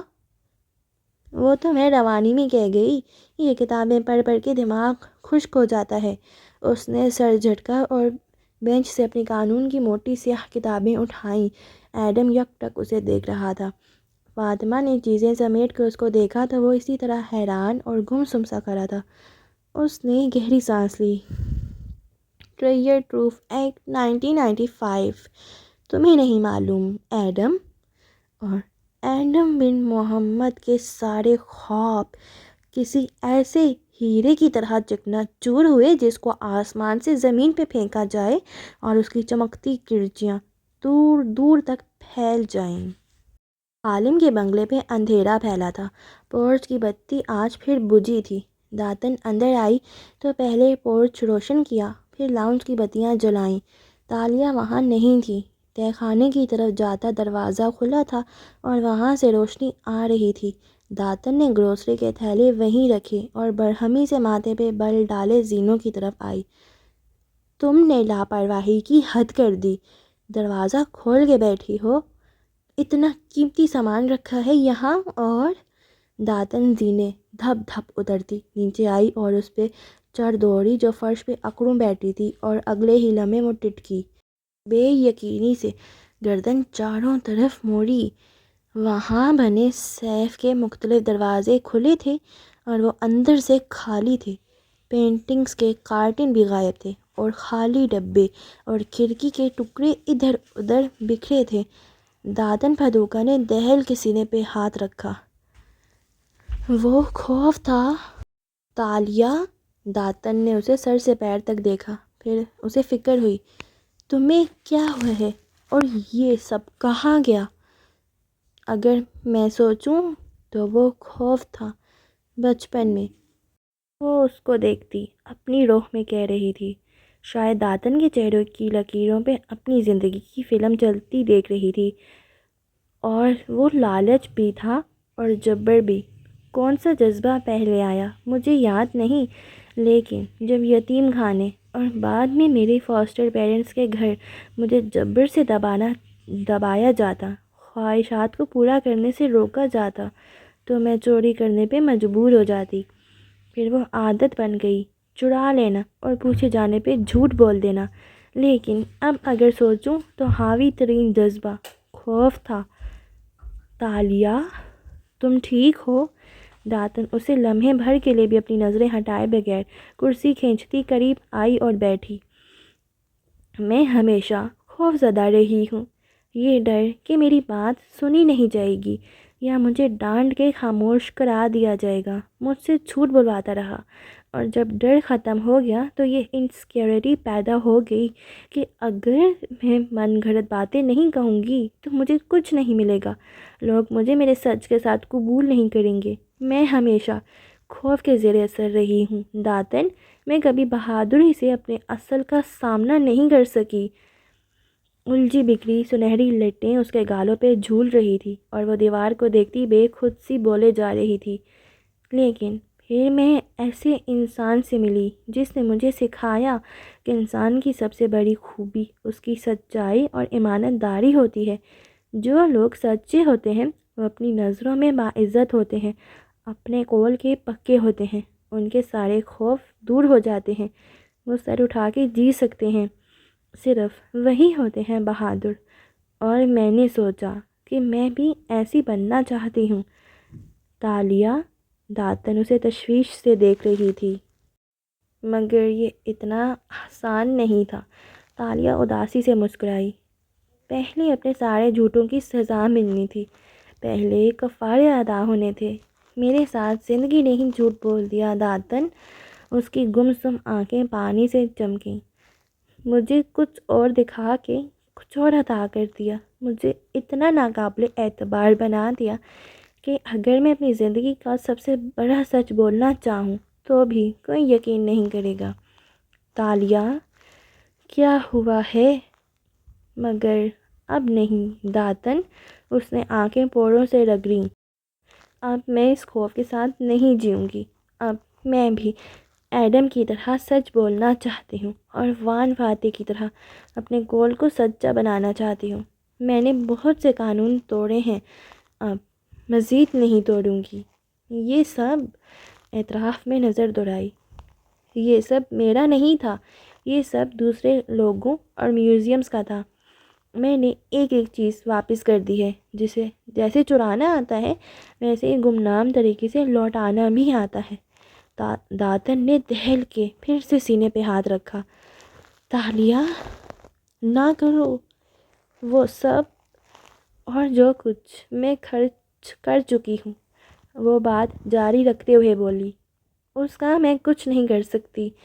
میں امید کرتی ہوں کہ میری ایمانداری کے باعث اللہ تعالیٰ اور پھر وہ لوگ جن سے میں نے وہ چیزیں چرائی تھیں مجھے معاف کر دیں گے۔ اب کیا ہوگا تالیہ؟ تم کہاں سے کھاؤ گی؟ کیا کماؤ گی؟ داتن نے دہل کے سینے پہ ہاتھ رکھا ہوا تھا۔ تالیہ نے گہری سانس لی اور کان بال کے پیچھے عرصے۔ میں نے جاب ڈھونڈ لی ہے اور میرے پاس بہت سا زیور بھی ہے جو واقعی ہی میرا ہے، اور مجھے ایک اور جگہ سے بھی امید ہے۔ اس کے ذہن میں سن باؤ کا صحن گھوما۔ ہاں، مجھے ابھی بھی بہت سارا پیسہ حاصل کرنے کا شوق ہے، لیکن اب میں صرف اس پیسے کو قبول کروں گی جو واقعی میرا ہوگا۔ پھر نم آنکھوں سے مسکرائی تو داتن نے دیکھا اس کی ناک سرخ پڑ رہی تھی۔ رہی تو میں تمہیں یہ کام چھوڑنے پہ مجبور نہیں کروں گی۔ تم اپنے فیصلوں میں آزاد ہو، میں اور تم ہمیشہ دوست رہیں گے۔ داتن نے ملال سے اس خالی سے کمرے کو دیکھا۔ ایسا کیا ہوا ہے 4 دن میں جو تم اتنی بدل گئی ہو تالیہ؟ مجھے وان فاتح سے واقعی محبت ہو گئی ہے داتن۔ زخمی سا وہ مسکرائی اور کپڑے جھاڑتی اٹھ کھڑی ہوئی۔ داتن سانس روک کے اسے دیکھے گئی، پھر کہنے کی کوشش کی، 80% لوگوں کو ہر 6 ماہ بعد نیا کرش ہو جاتا ہے اور وہ 4 ماہ میں اتر بھی جاتا ہے، مگر تم نہیں سمجھو گی داتن، وہ مسکراتے ہوئے بولی، پھر ایڑیوں پہ گول گول گھوم گئی۔ خالی کمرہ بہت کھلا سا لگ رہا تھا۔ میں نے یہ سب واپس کر دیا، پھر بھی میرا دل ہلکا کیوں نہیں ہوا، اس نے سوچا تھا۔ تبھی موبائل بجا تو تالیہ نے اسے نکال کے دیکھا۔ کیا ہم مل سکتے ہیں؟ ایڈم کا پیغام وہاں جگمگا رہا تھا۔ ایڈم ریستوران کی آخری میز پہ بیٹھا بے چینی سے اس کا انتظار کر رہا تھا۔ تالیہ جیسے ہی دروازے سے اندر داخل ہوتی دکھائی دی وہ اٹھ کھڑا ہوا۔ وہ حشاش بشاش اور تازہ دم لگتی تھی۔ سادہ باجوک رنگ پہنے، بالوں میں ہیئر بینڈ لگائے، سر پہ ترچی ہیڈ جمائے، مسکراتی ہوئی اس کے سامنے آئی اور کرسی سنبھالی، پھر کوہنیاں میز پہ رکھیں اور پھر چمکتی آنکھوں میں شرارت بھرے اسے دیکھا۔ میں نے سارا ادھار شدہ مال اصل مالکوں کو واپس کر دیا ہے، فاتحانہ انداز میں بولی تو ایڈم پھیکا سا مسکرایا۔ گڈ۔ صرف گڈ؟ ارے اس پہ تو تمہیں اپنی شہزادی کی شان میں ایک قصیدہ لکھنا چاہیے تھا۔ چیتالیہ، وہ دھیما سا بولا۔ چہرہ بجھا بجھا سا لگتا تھا اور اداس نظریں تالیہ پہ جمی تھیں۔ سن باؤ کا خزانہ؟ ہاں، وہی بتانے لگی تھی۔ وہ جوش سے آگے کو جھکی۔ فاتح صاحب نے گھر میرے حوالے کر دیا ہے۔ کل صبح ہم مراکش جائیں گے۔ میں نے کھدائی کا سامان خرید لیا ہے۔ ہمیں احتیاط سے کھدائی کرنی ہے تاکہ خزانہ نکال کے ہم کوئی نشان چھوڑے بغیر صحن کو برابر کر دیں۔ اور چیتالیہ، وہ خزانہ ہمارا نہیں ہے۔ ایک دم سے جیسے سارے شہر میں سناٹا چھا گیا۔ تالیہ ٹکر ٹکر اس کا چہرہ دیکھنے لگی۔ کیا؟ اسے واقعی سمجھ نہیں آیا تھا۔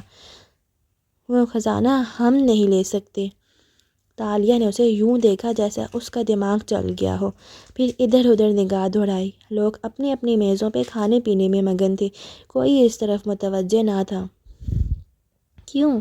وہ ہمارا ہے، ہم نے دبایا ہے، مگر 6 صدیوں تک اس کی حفاظت ہم نے نہیں، زمین نے کی ہے، اسے امانت کی طرح اپنے اندر ہم نے نہیں، زمین نے چھپایا ہے۔ تو یہ کہ زمین سرکار کی ہوتی ہے۔ وہ بالکل سن رہ گئی، ساکت مجسم۔ ارد گرد پھرتے لوگوں کے ہجوم میں بھی اسے کوئی آواز سنائی نہیں دے رہی تھی۔ ٹریجر ٹروف ایکٹ کے تحت ملیشیا کی زمین سے کوئی بھی چھپا ہوا خزانہ ڈھونڈنے پہ شہری کا فرض ہے کہ وہ اسے حکومت کے حوالے کر دے، کیونکہ زمین میں چھپے خزانے سرکار کی ملکیت ہوتے ہیں۔ اگر ہم اس کی اطلاع حکومت کو نہیں دیں گے تو ہم مجرم ہوں گے اور پولیس ہمیں گرفتار کر سکتی ہے۔ خزانہ چھپانے پہ بھاری جرمانہ اور قید کی سزا ہے۔ وہ خزانہ؟ وہ ایک دم گرائی، پھر آواز مدھم کی۔ وہ خزانہ ہمارا ہے، جائز اور حلال، وہ حکومت کا نہیں ہے۔ وہ صرف اسی صورت میں ہمارا ہو سکتا تھا اگر اس پہ 50 سال سے کم عرصہ گزرا ہو، یا اس کو ہمارے آباء و اجداد نے دفنایا ہو اور ہم اس پہ کلیم کر سکیں، مگر ہم کلیم ثابت نہیں کر سکتے۔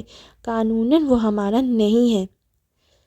میری بات کان کھول کے سنو ایڈم، وہ میز پہ زور سے ہاتھ مار کے بولی۔ میں نے سارا لوٹا مال واپس کر دیا کیونکہ وہ میرا نہیں تھا۔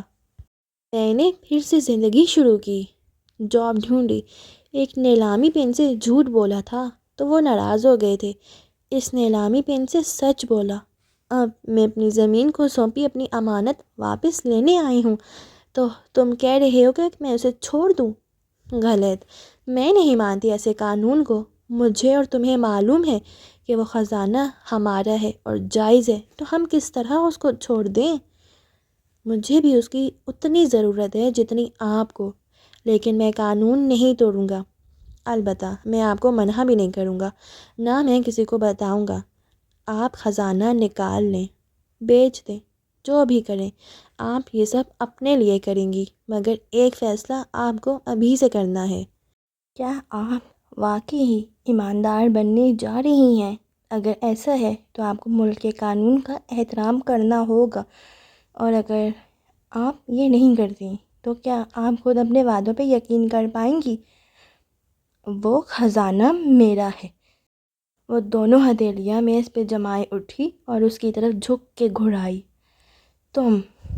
تمہارے اصول، تمہارے قانون، تم سب جہنم میں جاؤ۔ مجھ سے میری زندگی لے لی گئی، مجھ سے فاتح کو لے لیا گیا، میرا باپ وقت کی چابی نے مجھ سے دور کر دیا، میرا آخری رشتہ تھا وہ، اور وہ بھی مجھ سے چھن گیا۔ غصے سے منہ سے نکلا، میں پہلے ہی اپنی بیشتر دولت دے چکی ہوں، اور اب میں اپنا جائز خزانہ بھی دے دوں؟ ہرگز نہیں۔ اس کا رنگ شدت جذبات سے سرخ پڑ چکا تھا۔ میں نے کہا نا، آپ اپنے فیصلوں میں آزاد ہیں۔ فتویٰ بہت سی چیزوں کی اجازت دے دیتا ہے، لیکن جس دین کو میں مانتا ہوں اس میں تقوی انسان کو بہت سے غیر ضروری بوجھ سے بھی بچا لیتا ہے۔ میں اپنے ضمیر پہ بوجھ نہیں ڈالنا چاہتا۔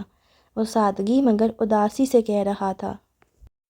اس کی آنکھیں بجھی بجھی سی تھیں۔ تالیہ نے ایک غصیلی نظر اس پہ ڈالی، پرس دبوچ کے اٹھایا اور تیز قدموں سے آگے بڑھ گئی۔ ایڈم نے اسے دکھی دل کے ساتھ جاتے دیکھا۔ ملال اور درد بہت تھا، مگر ایک بات طے تھی کہ ایڈم بن محمد کا سر جھکا ہوا نہیں تھا، ہر بوجھ سے آزاد۔ اتوار کی صبح اشر محمود کے قلعے نما گھر کے لان میں ہرن دھوپ سینکتے دکھائی دے رہے تھے۔ صبح خوب بارش ہوئی تھی، سارا لان نہا دھو کے نکھر گیا تھا۔ اب اچانک سے دھوپ نکل آئی تو ہرن گھاس پہ سست سے لیٹ گئے تھے۔ لان کے وسط میں لکڑی کی سیڑھیاں بنی تھیں جو اوپر ایک کینوپی تک جاتی تھی۔ مخروطی چھت والی کینوپی کے اندر لکڑی کے بینچ آمنے سامنے رکھے تھے۔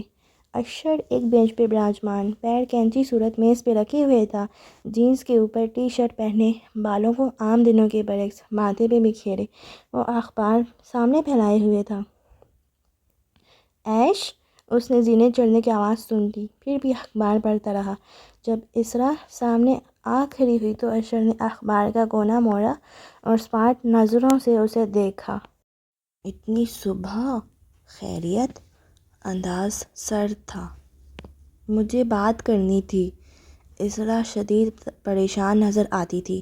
اسکرٹ کے اوپر کندھوں کے گرد سادہ شال لپیٹے وہ میک اپ سے خالی چہرہ لیے بال باندھے یوں دکھائی دے رہی تھی گویا ابھی نیند سے اٹھ کے آئی ہو۔ فاتح نے کاغذات جمع کروا دیے۔ میں جانتی ہوں اس بات پہ تم مجھ سے ناراض ہو، لیکن اس روز گھائل غزال والی مدد کے بدلے میں اس نے کہا تھا کہ آپ نے عظیم تعاون کے بارے میں سن رکھا ہے کاکا۔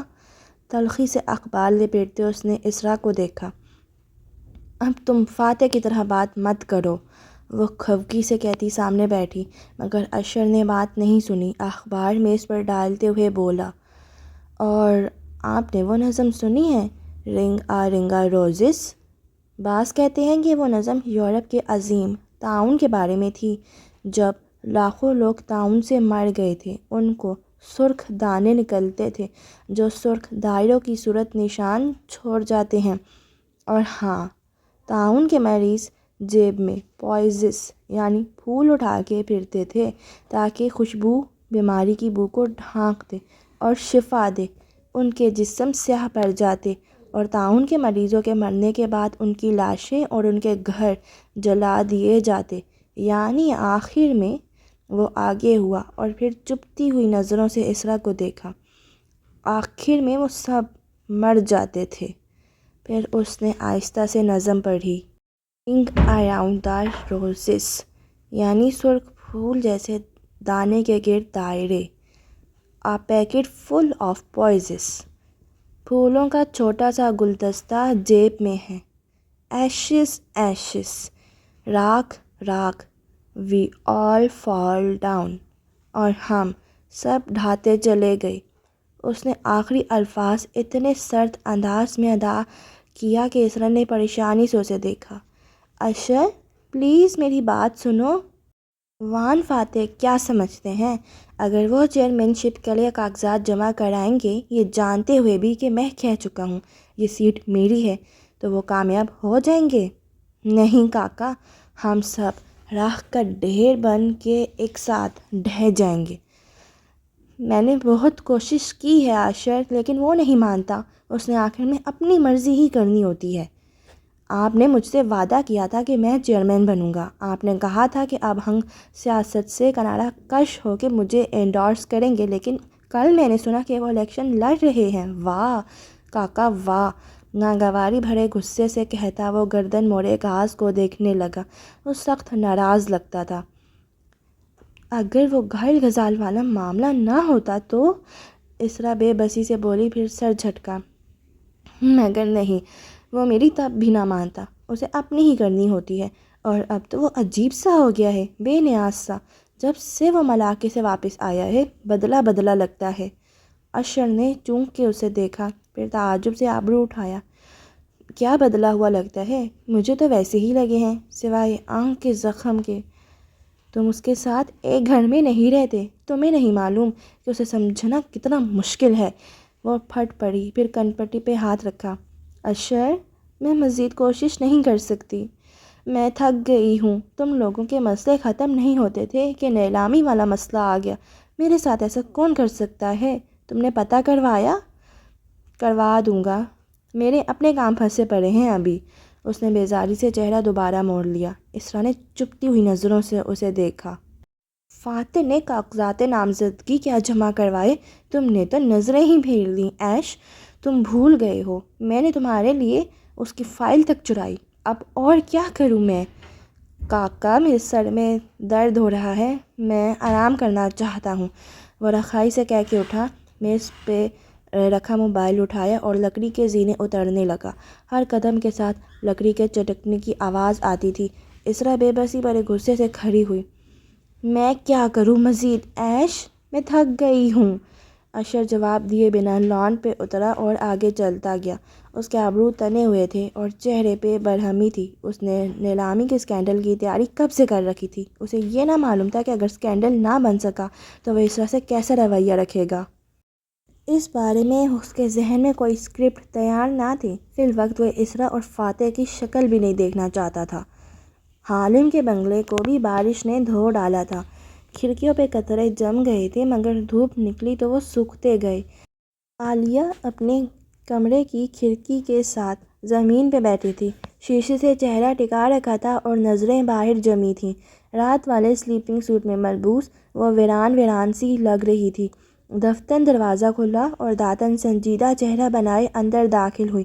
ہاتھ میں ناشتے کی ٹرے تھی جو اس نے عالیہ کے قدموں کے پاس رکھی اور پھر اپنا بھاری بھرکم سراپا سنبھالتی بیڈ کے کنارے جا بیٹھی۔ اب وہ عالیہ سے 2 فٹ کے فاصلے پہ تھی۔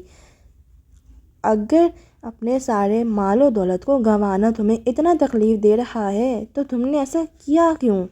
اس نے تھکی تھکی سی عالیہ کا پسماردہ چہرہ دیکھا جو گال شیشے سے ٹکائے باہر جھانک رہی تھی۔ میں 2 دنیوں کے درمیان پھنس گئی ہوں داتن۔ اس کا انداز کھویا کھویا سا تھا۔ عالیہ، ہم اچھے دوست رہے ہیں، مگر اب تم راستہ بدلنا چاہتی ہو۔ تمہیں نئے دوست مل گئے ہیں اور اب تمہیں پرانے دوست گناہ گار اور بھٹکے ہوئے معلوم ہوتے ہیں۔ اچھا ٹھیک ہے، پرانے دوست برے صحیح اور نئے بہت اچھے صحیح، مگر اس کا یہ مطلب نہیں کہ تم پرانے دوست سے اب دل کی بات نہیں کہہ سکتی۔ عالیہ نے نظریں موڑی تو اس کی آنکھیں بھیگی ہوئی تھیں۔ پرانے دوستوں جیسا میں نہیں رہنا چاہتی، مگر نئے دوست اخلاق اور کردار میں اتنے اعلیٰ ہیں کہ میں ان تک نہیں پہنچ سکتی۔ میں کیا کروں داتن؟ تم میرے جیسے کبھی بھی نہیں بنی تھی۔ میں تنگو کامل کی بیوی کے سارے زیور چرانا چاہتی تھی، مگر تم نے کہا تھا کہ اس کا تاج چھوڑ دوں، وہ اس کی ماں کی نشانی ہے۔ تم دھوکہ دہی اور جھوٹ کی اس دنیا میں دل دکھانے سے ڈرتی تھیں۔ تم تلخ اور زہر کنت نہیں تھیں، ہنسمکھ اور خشک اخلاق تھیں، مگر میں ان جیسی بننا چاہتی ہوں۔ اس کی نگاہ محل پہ تھی جو اونچی پہاڑی پہ بنا تھا اور اس تک جانے کے لیے کوئی سڑک نہ تھی۔ تم کردار اور اخلاق کے اعلیٰ ترین معیار پہ پہنچ کے بھی ان جیسی نہیں بن سکتی۔ جانتی ہو کیوں؟ کیونکہ کوئی کسی کی طرح نہیں بن سکتا۔ ہر انسان مختلف ہوتا ہے، اور کیونکہ انہوں نے تمہاری طرح 2 زندگیوں کے ذائقے نہیں چکھے۔ وہ سچے ہیں، اس لیے انہیں جھوٹوں سے لڑنا نہیں آتا۔ وہ ہمیشہ سیدھے راستے پہ رہے ہیں، اس لیے انہیں ٹیڑھا اتنی آسانی سے دکھائی نہیں دیتے۔ تمہیں دکھائی دیں گے، ہمیشہ دکھائی دیتے رہیں گے۔ تم سچی بننا چاہتی ہو، شوق سے بنو، لیکن تم ان سے ہمیشہ مختلف رہو گی۔ عالیہ نے دھیرے سے آسبات میں سر ہلایا۔ اور یہ میرا اصل ہے جس کے ساتھ مجھے رہنا ہے۔ ہاں، تم نے اپنے ٹیڑھ پن اختیار کیے ہیں، تم نے اتنے ٹیڑھ پن اختیار کیے ہیں کہ اب تم انسانوں کے وہ سارے ٹیڑھ دیکھ سکتی ہو جو تمہارے نئے دوست نہیں دیکھ سکتے۔ تم سچ جھوٹ کی پہچان ان سے بہتر کر سکتی ہو، کیونکہ تم اس سب سے گزر چکی ہو۔ عالیہ نے جواب نہیں دیا۔ وہ پھر سے گردن موڑ کے کھڑکی سے باہر دیکھنے لگی۔ داتن چلی گئی اور کمرے میں کافی دیر خاموشی پھیلی رہی تو اس نے فرش پہ رکھا سیاہ موبائل اٹھایا اور ایک نمبر ملایا۔ پھر اسپیکر آن کر کے موبائل ہاتھ میں پکڑ لیا اور گال گھٹنوں پہ رکھ دیا۔ کیسے ہو حالم؟ چند گھنٹیوں بعد وان فاتح کی آواز سنائی دی۔ اس کا سانس اتھل پھتل لگتا تھا جیسے وہ بھاگتا ہوا آ رہا ہو۔ یقیناً وہ صبح کی جاگنگ کر رہا تھا۔ فاتح صاحب، آپ کے کام ابھی تک نہیں ہو سکے مگر… میں نے پوچھا کیسے ہو تم؟ وہ نرمی سے پوچھ رہا تھا۔ تالیہ کی آنکھیں بھیگنے لگیں۔ سن باؤ کا غلام مجسمہ بناتی شہزادی سے ایسے ہی نرمی سے مخاطب ہوا کرتا تھا۔ ٹھیک ہوں، ایک مسئلہ پوچھنا چاہتا تھا آپ سے۔ میرا خیال تھا تم اکثر مسئلے خود حل کر لیتے ہو۔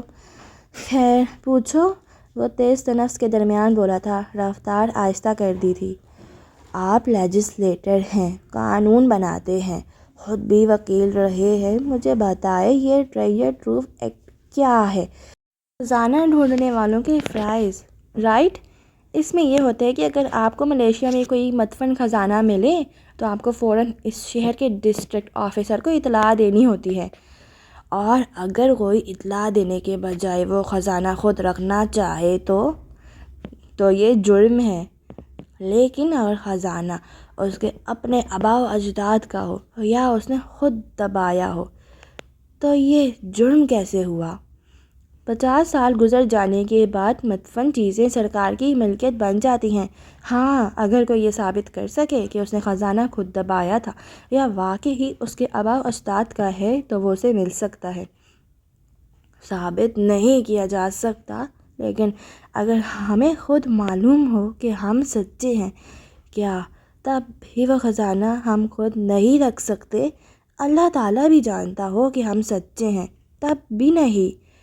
اللہ تعالیٰ کو تو سب معلوم ہوتا ہے، مگر وہی ہمیں کہتا ہے کہ ہمیں لا آف دی لینڈ کی پاسداری کرنی ہے اور ملک کا قانون ثبوت مانگتا ہے۔ فاتح صاحب، اس نے آنکھیں رگڑیں، اگر انسان ایک راستے سے تائب ہونے کا عہد کر لے مگر ایک موقع پھر آئے، ایک ٹیمپٹیشن سامنے ہو تو کیا ایک آخری مرتبہ اس کو چکھا جا سکتا ہے؟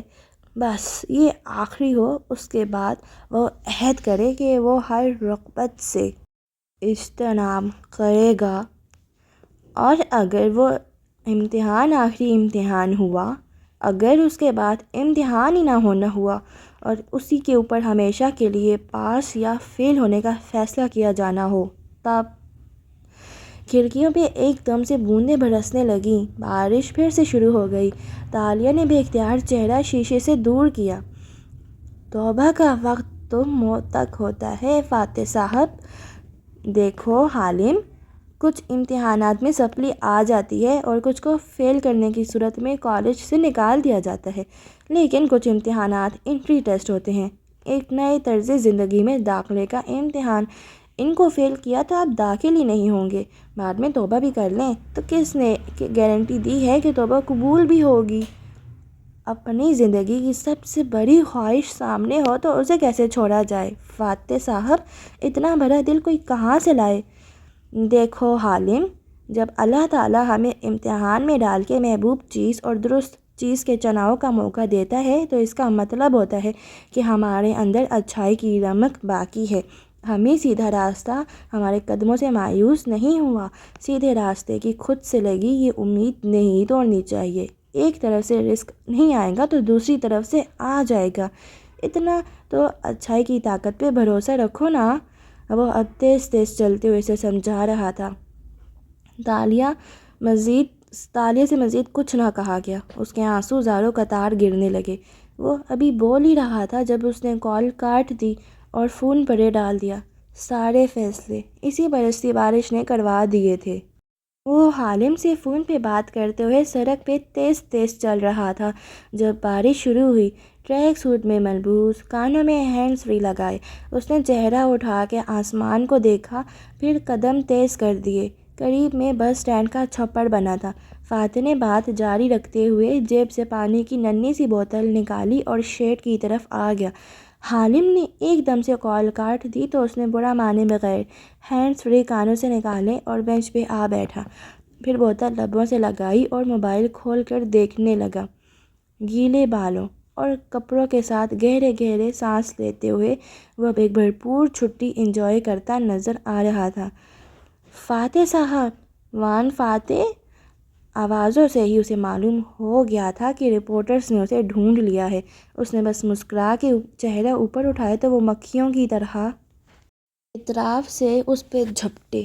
پل بھر میں سامنے 5-6 افراد جمع ہو گئے تھے۔ ایک دو نے چھتریاں تان کے باقی سب کو بھی بارش سے بچا لیا تھا۔ کچھ چھپر تلے بھی آ گئے تھے۔ آپ نے کاغذات نامزدگی جمع کروا دیے ہیں۔ کیا آپ خود کو بی این کا اگلا چیئرمین بنتے دیکھ رہے ہیں؟ جبکہ کچھ عرصہ پہلے تک آپ کے استعفے کی افواہیں گردش کر رہی تھیں۔ کسی نے مائک اس کے چہرے کی طرف سوال کے لیے بہت جھاڑا۔ وہ مسکرا کے پیچھے ہوا، ایک بازو بینچ کی پشت پہ پھیلایا اور ٹانگ پہ ٹانگ جما لی۔ وان فاتح استعفیٰ نہیں دے رہا، نہ دے گا۔ میں الیکشن لڑ رہا ہوں اور بالکل لڑ رہا ہوں۔ مگر کچھ عرصہ پہلے تک لوگ آپ سے یہ سوال پوچھتے تھے تو آپ جواب گول کر جاتے تھے۔ اب آپ بہت دھڑلے سے الیکشن لڑنے کی بات کر رہے ہیں۔ کیا تب آپ کو لگتا تھا کہ آپ کو مخالفوں کے باعث الیکشن سے دستبردار ہونا پڑے گا؟ دیکھیں، الیکشن لڑنا تو میں اس دن چھوڑوں گا جس دن آپ کو اطلاع ملے گی کہ بعد نماز عصر وان فاتح کا جنازہ ہے، ورنہ اس زندگی میں سیاست میں ایک دفعہ اتر جانے والا اس کو چھوڑ نہیں سکتا۔ بارش میں کھڑے رپورٹرز کا کہکا گونجا۔ مگر فاتح صاحب، جب سے آپ کی دکانیں جلی تھیں اور آپ کے انسٹیٹیوٹ ڈوبی تھی، عام تاثر یہ بن گیا تھا کہ آپ کے پاس الیکشن لڑنے کا پیسہ نہیں ہے۔ تو اب آپ کے مالی حالات کیسے ہیں؟ اب صوفیہ رحمان کی طرح میرے باپ نے بھی کرپشن کر کے لامحدود دولت اکٹھی کی ہوتی تو میرے مالی حالات کو اس آنکھ سے فرق نہ پڑتا۔ مگر خیر، میں الیکشن لڑنے کی پوزیشن میں ہوں۔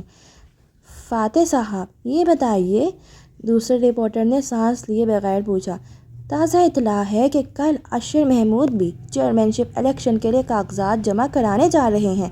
اس بارے میں آپ کیا کہیں گے؟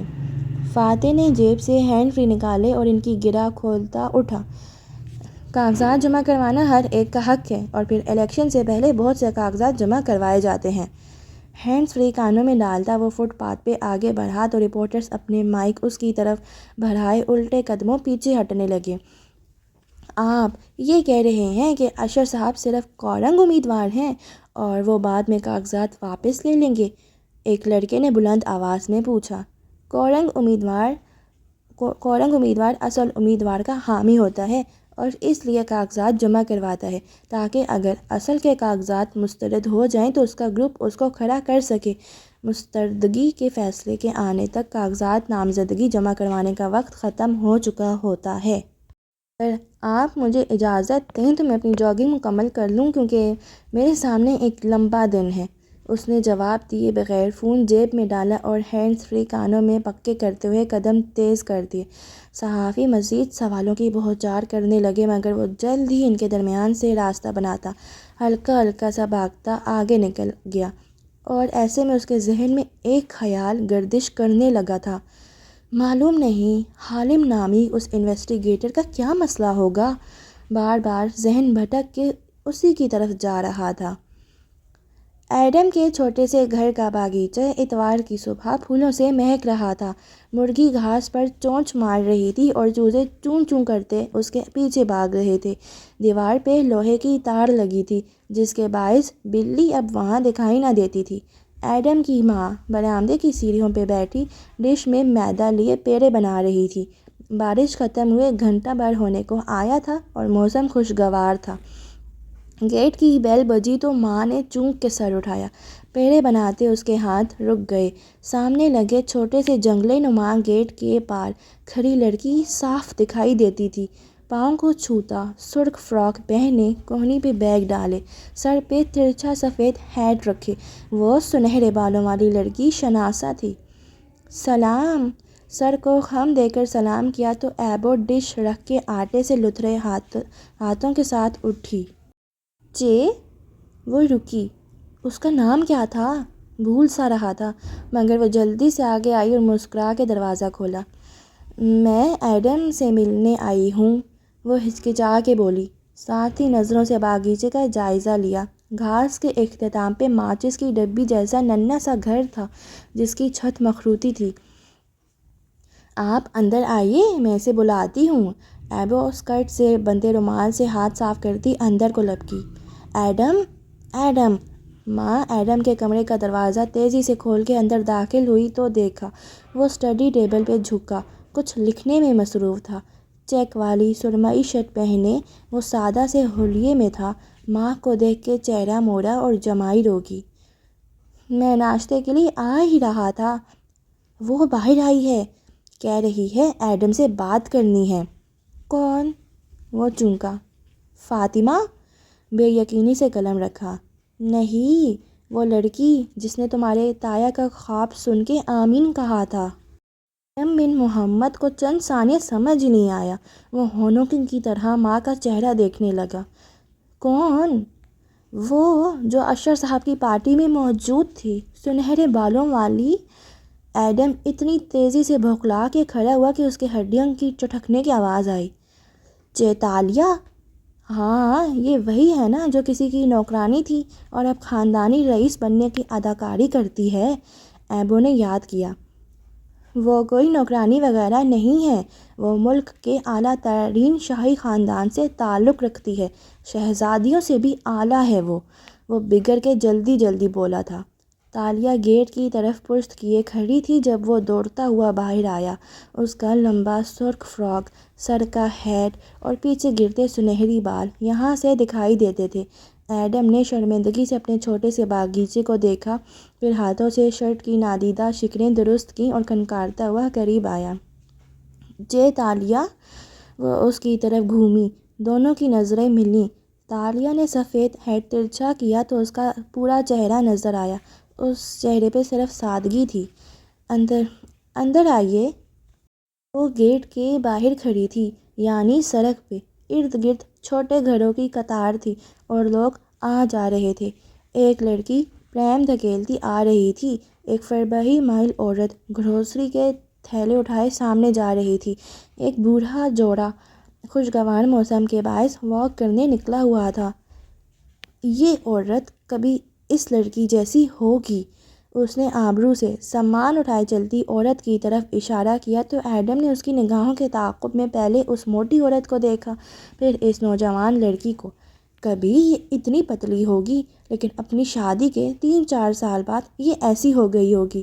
تقریباً 20 کلو وزن بڑھا ہوگا جس کو یہ گھٹا نہیں سکی ہوگی۔ ایڈم غور سے اسے بولتے ہوئے دیکھ رہا تھا۔ اپنے گھر پہ شرمندگی اپنا رف ہو لیا، ساری فکریں ذہن سے محو ہونے لگیں۔ جانتے ہو یہ پتلے لوگ موٹے کیوں ہو جاتے ہیں؟ تالیہ گردن موٹے پتلی لڑکی کو پریم دھکیلتی دیکھ رہی تھی۔ کیونکہ وہ بہت کھاتے ہیں۔ مگر کتنا کھاتے ہیں؟ پتہ ہے، ایک تحقیق ہوئی اس بارے میں کہ پتلے لوگوں اور موٹے لوگوں کی روزانہ کی خوراک میں کتنا فرق ہے۔ مدھم مسکراہٹ کے ساتھ بتا رہی تھی۔ موٹے اور پتلے لوگوں کی سال بھر کی خوراک کا موازنہ کیا گیا تو معلوم ہے شاہی مورخ ہر روز موٹے لوگ پتلے لوگوں سے کتنا زیادہ کھاتے ہیں۔ اس نے چہرہ موڑ کر چمکتی آنکھوں سے اسے دیکھا۔ صرف 1 نوالہ زیادہ۔ ایڈم نے بے یقینی سے آبرو اٹھائے۔ 1 نوالہ؟ صرف 1 نوالے سے کون موٹا ہوتا ہے؟ بالکل، یہ عورت بھی یہی سمجھتی ہوگی کہ روز کا 1 نوالہ زائد کھانے سے میں موٹی کہاں ہو سکتی ہوں، مگر ہر روز کا 1 زائد نوالہ جو اندر جاتا ہے وہ جمع ہو جاتا ہے اور سال بھر میں 4-5 کلو وزن بڑھا دیتا ہے۔ شادی کے چوتھے 5ویں سال تک لڑکیاں 15-20 کلو بڑھا کے موٹی مرغیوں جیسی بن جاتی ہیں، کیونکہ ان کو اب لگتا ہے کہ 1 نوالہ ذرا سی چیٹنگ سے کوئی فرق نہیں پڑتا۔ پھر وہ پوری اس کی طرف گھومی اور اداس مسکراہٹ کے ساتھ اس کی آنکھوں میں دیکھا۔ لیکن فرق پڑتا ہے۔ روز کے چھوٹے چھوٹے جھوٹ اور چھوٹی چھوٹی خیانتیں جمع ہو کے بہت بڑا ڈھیر لگا دیتی ہیں، اور ان سے جان چھڑانا اتنا ہی مشکل ہو جاتا ہے جیسے بڑھا ہوا وزن کم کرنا۔ ان دونوں کاموں کے لیے بہت سا صبر اور پرہیز کرنا ہوتا ہے۔ پلیٹ میں پیش کی گئی رغبتوں کو دیکھ کے بھی انکار میں سر ہلانا پڑتا ہے۔ آپ نے فیصلہ کر لیا ہے؟ ہاں، میری کار میں کھدائی کا سامان پڑا ہے، میرے ساتھ ملاقے چلو، ہم اپنا خزانہ کھود کے نکالیں گے اور پھر ہم فور ڈسٹرکٹ آفیسر کو خبر دیں گے، ہم اسے پوری ایمانداری سے سرکار کے حوالے کر دیں گے۔ ایڈم نے اسے پتلیاں سکوڑ کے مشکوک نظروں سے دیکھا۔ میں کیسے یقین کروں کہ آپ خزانہ دیکھتے ہی کدال میرے سر پہ نہیں دے ماریں گی اور کھودے ہوئے گڑھے میں میری لاش ڈال کے دفنا کے سارا ثبوت مٹا دیں گی؟ تالیہ نے تھکی ہوئی سانس بھری۔ اگر مجھے ایسا کرنا ہوتا تو تمہیں ساتھ ہی لے کر جاتی، اکیلے ہی سارا خزانہ نکال کے غائب ہو جاتی۔ تم نے پولیس کو نہ بتانے کا وعدہ کیا تھا۔ واقعی مجھے ساتھ لے کر جا کیوں رہی ہیں آپ؟ تاکہ تم اپنی آنکھوں سے دیکھ لو کہ تالیہ بنت مراد اپنے باپ جیسی نہیں ہے۔ وہ اس خزانے کو نہیں لوٹے گی جو اس ملک کے لوگوں کی امانت ہے۔ اور میرے خواب کے مطابق ہم دونوں اکٹھا خزانہ نکالنے کی باتیں کر رہے تھے۔ ایک خزانہ ہم نے پہلے بھی ایک ساتھ ڈھونڈا تھا، جیسے تم نے اس خزانے کی حفاظت کی تھی، آج مجھے اس کی کرنے دو۔ ایڈم کے تلے اعصاب ڈھیلے پڑ گئے، ماتھے کے بل غائب ہوئے۔ وہ پورے دل سے مسکرایا۔ آپ واقعی بدلنا چاہتی ہیں؟ ہاں، مجھے اچھائی کی طاقت پر اتنا بھروسہ تو ہے ہی۔ ہیٹ والی لڑکی مسکرا رہی تھی۔ ایڈم کا دل خوشی سے بھر گیا۔ لیکن آپ کی امیر ہونے کا خواب ادھورا رہ جائے گا۔ تالیہ مراد نے ہیٹ ترچھی کی اور معنی خیزی سے مسکرائی۔ کس نے کہا؟ ایڈم کی مسکراہٹ غائب ہوئی۔ ایک منٹ، آپ نے ابھی کہا کہ آپ خزانے کو ہاتھ نہیں لگائیں گی۔ ہرگز نہیں، میں نے یہ کہا کہ ہم ڈسٹرکٹ آفیسر کو اطلاع دیں گے اور خزانہ حکومت کے حوالے کر دیا جائے گا۔ مگر یو نو واٹ ایڈم، تم میں اور مجھ میں یہی فرق ہے، تم بہت سیدھے ہو، میں نہیں ہوں۔ میں نے ٹریجر ٹروف ایکٹ پڑھا ہے، اس کے مطابق حکومت کو خزانہ ڈھونڈنے والوں کو انعام بھی دینا ہوتا ہے۔ انعام؟ ایڈم کا منہ کھل گیا۔ ہاں، اور جب ہم سرکار سے خزانے کی ڈیل کریں گے تو ان سے عہد لیں گے کہ انعام خزانے کا پرسنٹیج ہونا چاہیے، کروڑوں کے خزانے کا معمولی حصہ بھی بہت ہوگا۔ حکومت بہت آرام سے چند نوادرات ہمیں دے دے گی، جس کو میں بھرپور پروموشن کے بعد کروڑوں میں بیچوں گی۔ ہاں، ہم اس رقم سے بہت امیر نہیں ہو جائیں گے، مگر ایک نئی زندگی شروع کرنے کے لیے اتنی رقم کافی ہے۔ اور پھر میرے پاس ملاقے سے لایا گیا قیمتی زیور بھی ہے، اور وان فاتح مجھے BN اعلیٰ پائی کی جاب بھی دلوا دیں گے، یہ بھی کم نہیں ہے۔ اور میں سمجھا کہ تالیہ اپنے سارے خواب کو بھلا کر درویشانہ زندگی گزارنے جا رہی ہیں، مگر آپ نہیں بدلیں گی، وہ مصنوعی خفگی سے بولا تو تالیہ نے کندھے اچکائے۔ خوابوں پر شہزادی تالیہ کبھی سمجھوتا نہیں کرتی، گستاخ مورخ۔ پھر اس کے دائیں ہاتھ کو دیکھا جسے ایڈم نے سرعت سے پیچھے کر دیا۔ میں لباس تبدیل کر کے آتا ہوں، آپ یہیں رکیں۔ وہ جیسے ہی اندر آیا، پیچھے چلتی ایبو پیچھے پیچھے چلتی آئی۔ تم دونوں کس خزانے کی بات کر رہے تھے ایڈم؟ مجھے بتاؤ، یہ کیا ہو رہا ہے؟ ایڈم بن محمد کو زمین میں چھپے خزانے کا راز ملنے والا ہے ماں، تایا کی دعا قبول ہونے والی ہے۔ وہ الماری میں ہینگرز ادھر ادھر کرتے ہوئے عجلت میں بتانے لگا، چہرہ جوش سے تمتما رہا تھا۔ چوکھٹ میں کھڑی ایبو نے گہری سانس لی۔ اور اس روز تم دنیا کے بادشاہوں سے زیادہ طاقتور بن جاؤ گے۔ یہ بات بھی اس خواب میں شامل تھی۔ ایڈم کے ہاتھ رک گئے، وہ ٹھٹکا۔ بے اختیار کمو ڈریگن کی لاش اور وہ غار یاد آیا جو سونے سے بھرا تھا۔ ایک خزانے کا راز اسے پہلے بھی ملا تھا، مگر اس نے کسی مقام پہ خود کو بادشاہ سے زیادہ تصور نہیں کیا تھا، اور طاقتور تو وہ اب بھی نہیں بنے گا تو پھر؟ خیر، اس نے سر جھٹکا اور کپڑے نکالنے لگا۔ اس مصروف سڑک کے دونوں اطراف میں ڈیزائنر شاپس بنی تھیں۔ شاپنگ کرتے لوگ سڑک کنارے ٹہل رہے تھے۔ دکان کے اندر بھی اشیاء دور سے چمکتی دکھائی دے رہی تھیں۔ ایک جیولری اسٹور کے دروازے سے سمیع اندر داخل ہو رہا تھا۔ سمیع کے بال مناسب کٹے تھے اور آنکھوں پہ مہنگے فریم والا نظر کا چشمہ تھا۔ ڈیزائنر کوٹ پہنے، انگلی میں سونے کی قیمتی انگوٹھی، کلائی میں سنہری گھڑی باندھے، وہ بظاہر کوئی مالدار آدمی لگتا تھا۔ سانولے چہرے پہ بے نیاز مسکراہٹ تھی اور عقاب جیسی آنکھیں اطراف کا جائزہ لے رہی تھیں۔ مینیجر اس کو دیکھ کے فوراً اٹھا۔ وہ مسکرا کے قریب آیا اور زیورات سے سجے شو کیس کے ساتھ رکھی کرسی پہ بیٹھا۔ بتائیے سر، کیا دیکھنا چاہیں گے؟ یہ درمیانے درجے کا اسٹور تھا اور اس میں ڈیزائنر جیولری تو نہ تھی، لیکن پھر بھی اس کا شمار قابل بھروسہ جیولرز میں ہوتا تھا۔ سینئر مینیجر نے نگاہوں سے اس آدمی کی مالی حیثیت کا اندازہ کرنا چاہا۔ وہ کوئی ونڈو شاپر نہیں لگتا تھا۔ ظاہر ہے وہ اس بات سے واقف نہ تھا کہ سمیع نے ادھار کی چیزیں پہن رکھی تھیں۔ اس کے مالی حالات خراب تھے آج کل اور کام ٹھنڈا تھا، قرض الگ چڑھے تھے۔ ایسے میں تالیا کے ٹاپس اس کا واحد ہتھیار تھے۔ ہاں، مگر وہ بیوقوف نہ تھا کہ ٹاپس بیچنے کی کوشش کرتا۔ اس نے اپنے سونار دوست سے ہیرے نکلوائے تھے اور ان ہیروں کی پرانی تاریخوں میں کسی درمیانی درجے کے اسٹور کی رسیدیں بھی بنوا لی تھیں۔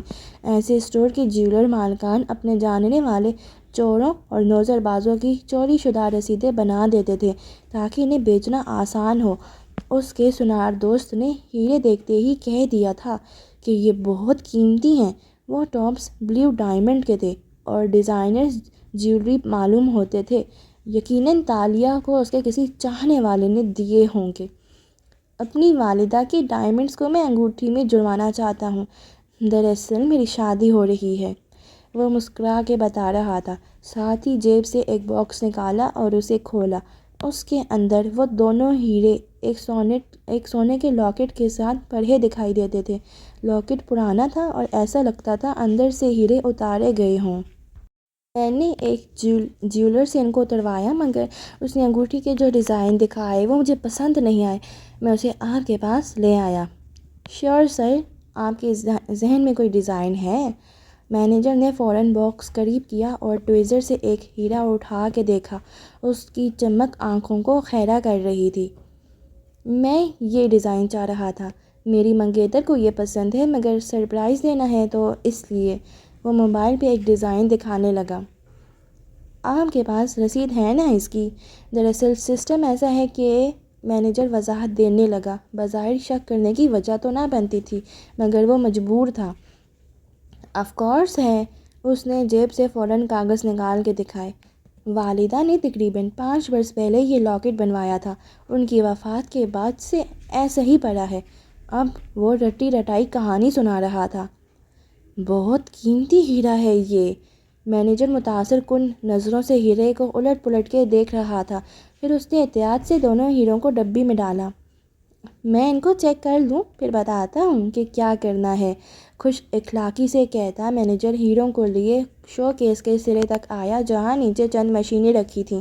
اس نے مائکروسکوپ کی طرح کی مشین میں ایک ہیرا رکھا اور آنکھ مقررہ جگہ پہ لگا کے اسے پرکھنے لگا۔ اسٹور کے قیمتی ہیروں اور سونے کی چمک سمیع کی آنکھوں کو خیرہ کر رہی تھی۔ اے سی کے ٹھنڈے اور خنک ماحول میں وہ خود کو بہت آرام دہ محسوس کر رہا تھا جب مینیجر واپس اس تک آیا۔ آپ کے ہیرے بالکل اصلی ہیں۔ اچھا، اب میں آپ کو چند فریش ڈیزائن دکھاتا ہوں جو آپ کی خوش قسمت 5 کو بہت پسند آئیں گے۔ مینیجر خوش دلی سے چند کیسز نکال لایا، پھر ایک ایک انگوٹھی نکال کے دکھائی۔ اپنی چرب زبانی سے وہ ہر انگوٹھی کے ڈیزائن کی شان میں کلابیں ملا رہا تھا۔ سمیع کچھ دیر ان کو دیکھتا رہا، یوں ظاہر کیا جیسے اسے ڈیزائن پسند نہ آ رہے ہوں۔ شاید ہیرے بہت بڑے ہیں، ان کو بیچ کے میں چھوٹے ہیرے خرید کے اگر انہیں یوں بنوا لوں تو۔ وہ ایک ڈیزائن پر انگلی رکھ کے بولا تو جیولر گہری سانس لیتے ہوئے پیچھے ہوا۔ نو تھینکس جناب، مجھے آپ کے چوری کے ہیرے نہیں خریدنے۔ جیولر کا لہجہ ایک دم روکھا ہوا تو سمیع نے چونک کے اسے دیکھا جو سمیع کے پیچھے کسی کو دیکھ رہا تھا۔ سمیع ایک دم گھوما، کرسی بھی ساتھ ہی گھومی۔ دکان کے دروازے سے 3 پولیس آفیسرز داخل ہو رہے تھے۔ ایک منٹ، میرے ہیرے چوری کے نہیں ہیں، اس نے بھوکلا کر مینیجر کو پکارا۔ آپ نے پولیس کیوں بلا لی ہے؟ کہانی اچھی گھڑ لی آپ نے جناب، جیولر رکھائی سے کہتا اٹھا اور اپنے کیسے سمیٹنے لگا۔ پولیس والے اس کے گرد گھیرا بنائے کھڑے ہو گئے۔ وہ سمی کو گھور رہے تھے جو حیران پریشان رہ گیا تھا۔ اور میں آپ کی کہانی میں آ بھی گیا تھا، لیکن میں نے ہیروں کو چیک کر لیا۔ جس سونار سے آپ نے یہ جعلی رسیدیں بنوائی ہیں اس کے پاس میری والی مشین نہیں ہوگی، ورنہ بتا دیتا کہ ان ہیروں پہ لیزر انسکرپشن کی گئی ہے جس میں ان کا سرٹیفائیڈ نمبر لکھا ہے۔ یہ آپ کی والدہ کے نہیں ہیں جناب، یہ ہیرے جوائے لوکس کے ٹاپ سے اتارے گئے ہیں، اور یہ 1 سال پہلے ایک سنگاپورین خاتون کے پاس سے چوری کیے گئے تھے، اور ان کا سرٹیفکیٹ نمبر پولیس نے تمام ڈائمنڈز ڈیلر کو بھیج دیا تھا۔ آپ کو شاید یہ بھی معلوم نہیں کہ ڈیزائنر جیولری جب چوری ہوتی ہے اس کے مالکان اس کا لیزر اسکرپٹ نمبر پولیس کو دے دیتے ہیں۔ وہ ٹھک ٹھک انگوٹھیوں کے ڈبوں کے ڈھکن بند کر رہا تھا اور سمی کے قدموں تلے زمین سرک رہی تھی۔ یہ میں نے نہیں چرائے، مجھے میری بیوی نے دیے تھے۔ یہ ہیرے صرف چوری شدہ نہیں ہیں مسٹر، افسر نے اس کے ہاتھ پیچھے لے جا کر ہتھکڑی لگاتے کہا۔ یہ ہیرے ایک قتل کے سین سے چرائے گئے تھے۔ اب تم تھانے چل کے ہمیں یہ بتاؤ گے کہ اس قتل سے تمہارا کیا تعلق ہے؟ اف، سمی نے کرب سے آنکھیں میچ لیں۔ وہ اسے جان بوجھ کے باتھ رومز تک لائی تھی کیونکہ وہاں کیمرے نہیں لگے تھے۔ اس نے جان بوجھ کے اس وقت صرف موٹے موٹے ٹاپس پہن رکھے تھے تاکہ وہ ان کے لالچ میں آ جائے۔ اس کا وہ ڈرنا، وہ غصہ، وہ سب اداکاری تھا۔ اس نے اسے بہت بڑا پھنسایا تھا۔ اس کا دماغ گول گول گھوم رہا تھا۔ ملاکے شہر میں سن باؤ کا گھر ویسا ہی تھا جیسے وہ ہفتہ بھر پہلے رات کو چھوڑ کے گئے تھے۔ سرخ حویلی، وہی کنواں، وہی تر و تازہ پودے اور وہی لال اینٹوں والا صحن۔ مجسمہ بھی ویسے ہی فخر سے سر بلند کیے کھڑا تھا۔ اس کی پتھریلی آنکھیں سنجیدگی سے سامنے والی دیوار کو دیکھ رہی تھیں۔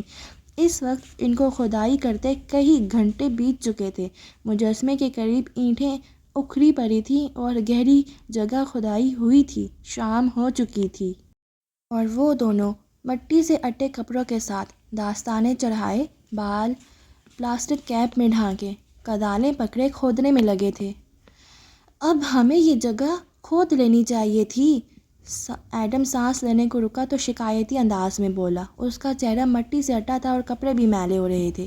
تالیہ نے کدال کا پھل زمین پہ گاڑا اور اس پہ دونوں ہاتھ جما کے ذرا دیر کو سستانے رکی۔ احتیاط سے کام کرنا تھا نا، ورنہ سارے بازار کو اطلاع مل جاتی کہ یہاں کھدائی ہو رہی ہے۔ آوازیں تو اب بھی گئی ہوں گی، اسی لیے آتے وقت آس پاس بتا دیا تھا کہ نئی کرایہ دار ہوں اور گھر کی ری ماڈلنگ کروا رہی ہوں۔ بے فکر رہو، کوئی شک نہیں کرے گا۔ اس نے پھر سے کدال اٹھا لی اور زمین کھودنے لگی۔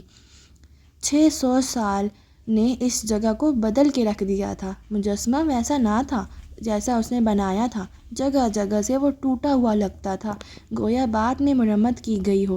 صحن بھی کئی دفعہ بنایا گیا تھا، مگر زمین پرانی تھی، جیسے آسمان پرانا تھا، جیسے ملاکے کا بوڑھا سمندر پرانا تھا، بس ہوا میں سیزیم کی ملاوٹ تھی۔ کدال کی ہر ضرب کے ساتھ مٹی نکلتی جا رہی تھی اور وہ اپنے مطلوبہ صندوق کے قریب پہنچتے جا رہے تھے۔ مٹی پہ نظریں جمائے، کدال اس میں مارتے، اس کے ذہن کے پردے پر ایک نیلی شام اترنے لگی۔ پرانے وقتوں کے ملاکے میں سن باؤ کے گھر کی شام۔ سن باؤ وانگ لی کام سے باہر گیا تھا۔ شاہی سپاہی حویلی کے سامنے پہرے پہ مقرر تھے۔ ایڈم آج جلدی چلا گیا تھا، مگر شہزادی تاشا وہیں بیٹھی مجسمہ بنا رہی تھی۔ اس نے تاج سر پہ جما رکھا تھا اور جھمکے پہنے ہوئے تھے۔ لباس بھی زرتار تھا، تاج سے نکل کے پیچھے گرتا کپڑا سر کو ڈھانکے ہوئے تھا۔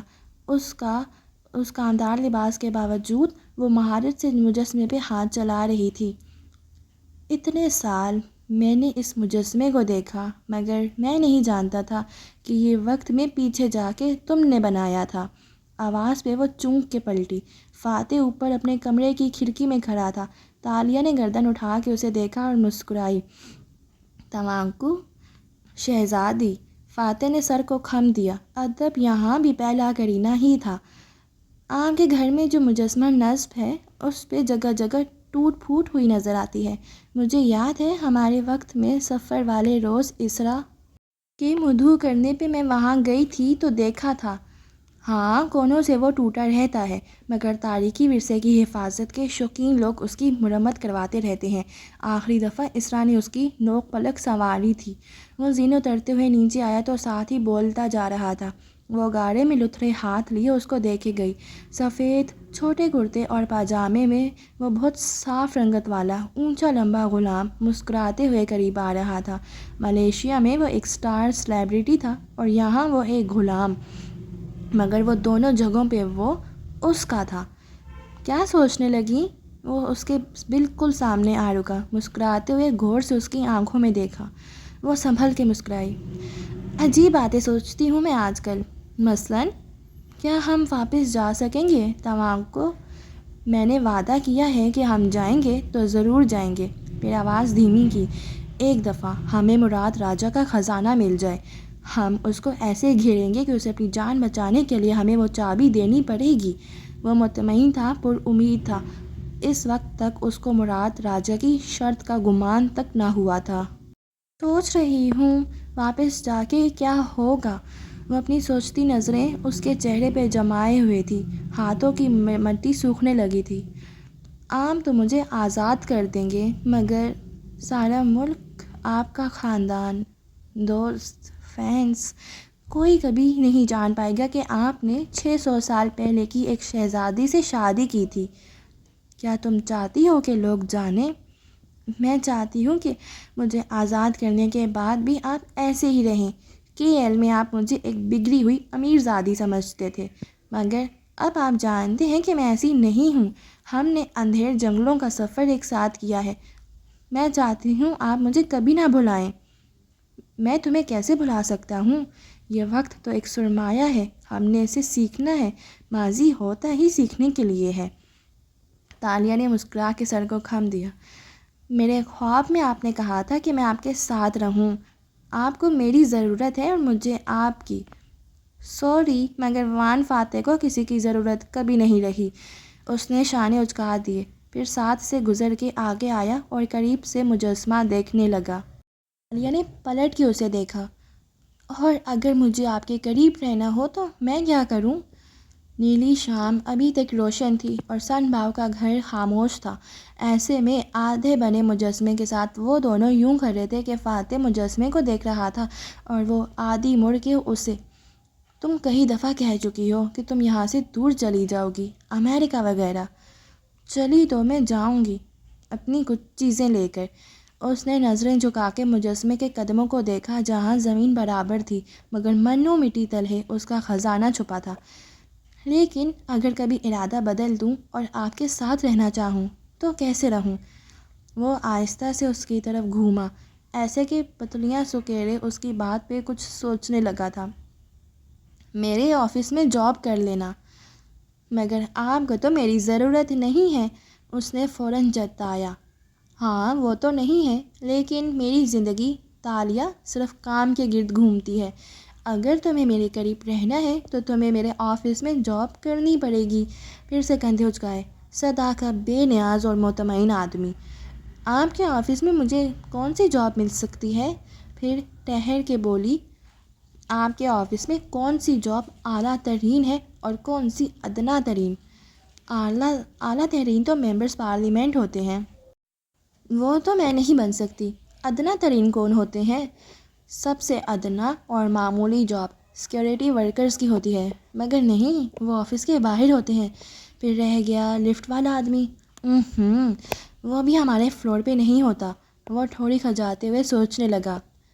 ہاں، سب سے کم تنخواہ والے تو پرسنل ایڈ یا باڈی مین ہی ہوتے ہیں، اور سب سے اچھی جاب ڈپارٹمنٹ ہیڈز کی ہوتی ہے۔ وہ اپنی ذہانت اور دانائی کی وجہ سے وہاں تعینات ہوتے ہیں۔ کوئی سوشل میڈیا ٹیم کا مینیجر ہے تو کوئی میڈیا اسٹریٹجی کمیٹی کا ہیڈ، مگر دراصل یہ لوگ کنگ میکرز ہوتے ہیں۔ تو سب سے اعلیٰ جاب کنگ میکرز کی ہوتی ہے؟ اس کی آنکھیں چمکی۔ بالکل۔ پھر اسے دیکھ کے مسکرایا۔ میرا تم سے وعدہ ہے، تم جب بھی مجھ سے جاب مانگنے آؤ گی میں تمہیں اپنا کنگ میکر بناؤں گا۔ اس عہدے کا نام جو بھی ہو وہ کنگ میکر کا عہدہ ہی ہوگا، اور اگر شہرت اور طاقت کی چکا چوند میں آپ اپنا وعدہ بھول گئے تو… اسے وہمہ سا ہوا۔ بھول بھی گیا تو تم اتنی قابل ہو کہ کسی بھی سیاسی جماعت میں بہت جلد میرٹ اور محنت سے کنگ میکر بن جاؤ۔ پھر وہ ٹھہرا۔ لیکن یاد رکھنا، راسپوٹین کسی کو اچھے نہیں لگتے۔ تنبیہ کی۔ تالیہ کے ابرو اچنبھے سے کٹے ہوئے۔ راسپوٹین کون ہوتے ہیں؟ فرانس کے بادشاہ نکولس کا سلطان ساس۔ ویسے تو وہ نکولس کے بیمار بیٹے اور بیوی الیگزینڈرا کا معالج اور پیر تھا، لیکن بادشاہ کا اصل ہمراز اور مشیر بھی تھا۔ بادشاہ ہر فیصلہ اپنے اسی روحانی پیشوا سے پوچھ کے کرتا تھا۔ الیگزینڈرا اور راسپوٹین، ان دونوں کے غلط مشوروں سے نکولس کو نقصان پہنچا تھا۔ دونوں سے عوام شدید نفرت کرتے تھے۔ آخر میں راسپوٹین کو ایک دوسرے شہزادے نے دعوت کے بہانے گھر بلا کے قتل کر دیا تھا۔ الفاظ کی سنگینی نے سرخ صحن کو اداس کر دیا۔ عوام سلطان سازوں سے اتنی نفرت کیوں کرتے ہیں؟ کیونکہ وہ اپنے لیڈر کو اپنے علاوہ کسی کی خواہش پہ چلتا نہیں دیکھ سکتے۔ آزاد لیڈر کسی سلطان ساز، کسی مشیر کی خواہش پہ چلتا بھی نہیں ہے، وہ اصولوں پہ چلتا ہے اور صرف درست مشورہ قبول کرتا ہے۔ مگر مزے کی بات یہ ہے کہ عوام کبھی اپنے لیڈر کو قصوروار نہیں ٹھہراتے۔ وہ راسپوٹین جیسے سلطان سازوں اور الیگزینڈرا جیسی ناعاقبت اندیش بیویوں سے نفرت کرتے ہیں۔ لیڈر آخر تک ہیرو رہتا ہے۔ وہ دونوں مجسمے کے ساتھ صحن میں کھڑے دھیمی آواز میں بات کر رہے تھے۔ اور آخر میں سارے طاقتور سلطان ساز قتل کیوں ہو جاتے ہیں؟ کیونکہ اگر وہ بادشاہ کے ساتھ وفادار نہ رہیں تو بادشاہ کو مار کے تخت پہ قبضہ کر لیتے ہیں، لیکن اگر وفادار رہیں تو بادشاہ کا ان سے اعتبار کوئی نہیں ہٹا سکتا، کوئی سازش، کوئی چال ان کا مقام نہیں گھٹا سکتی۔ تو حاسد رقیب ان کی جان لے لیتے ہیں۔ سلطان ساز بننا آسان نہیں ہے، اور گو کہ میں تمہیں جاب دینے کا وعدہ کرتا ہوں، لیکن میں دل سے کبھی نہیں چاہوں گا کہ تم میرے آفس میں میرے ساتھ اس طرح کام کرو۔ کیوں؟ وہ چونکی۔ کیونکہ… وہ چند قدم آگے بڑھ آیا اور ملال سے اس کی آنکھوں میں دیکھا۔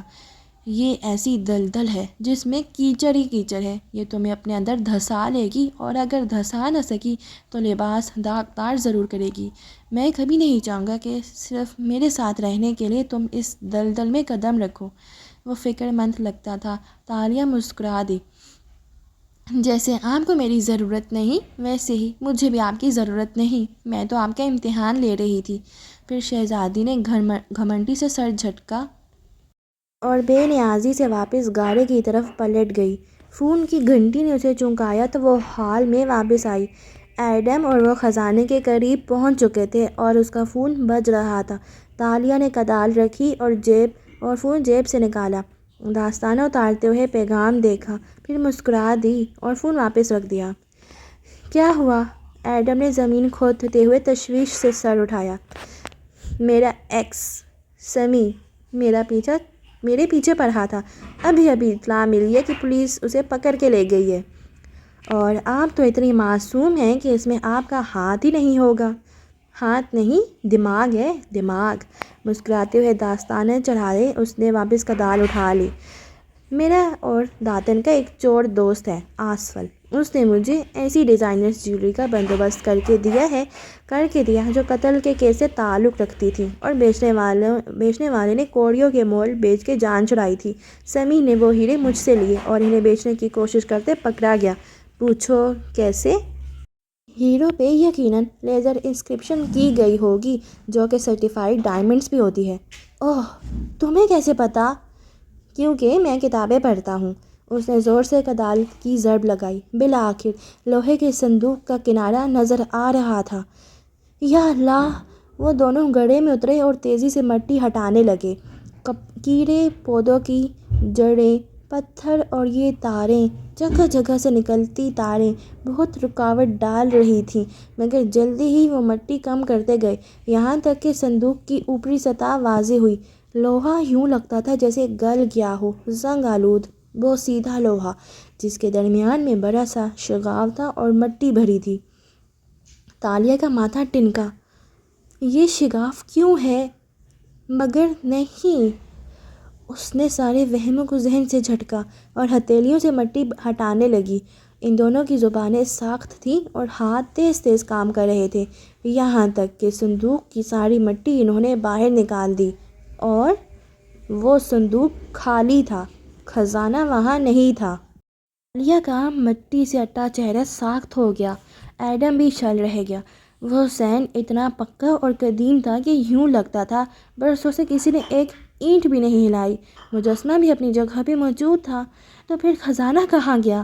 صندوق اتنی مضبوطی سے فٹ کیا گیا تھا کہ خزانہ نکالنے والے نے اس کو ویسے ہی چھوڑ دیا اور صرف اس کے ڈھکن میں شگاف کر کے ساری چیزیں نکال لی تھیں، مگر کس نے اور کب؟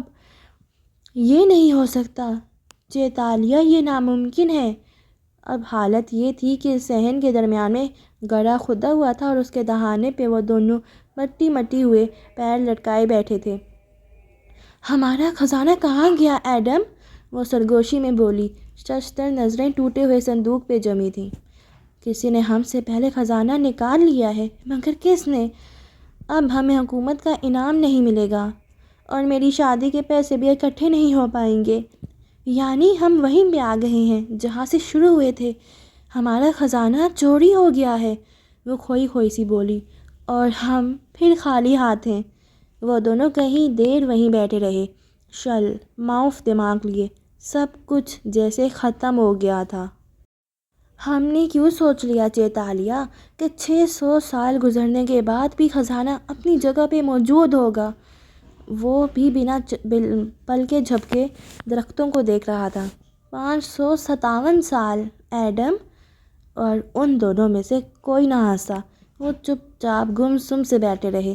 سن باؤ وانگ لی کا مجسمہ اپنی پتھریلی آنکھوں میں صدیوں پرانے راز چھپائے خاموشی سے دور افق کو دیکھ رہا تھا۔ صرف وہی جانتا تھا کہ خزانہ کس نے نکالا تھا، مگر بندہارا کی بیٹی نے اس کا پتھریلا چہرہ بناتے وقت زبان تک نہیں رکھی تھی جس کو ہلا کے وہ انہیں حقیقت بتا سکتا۔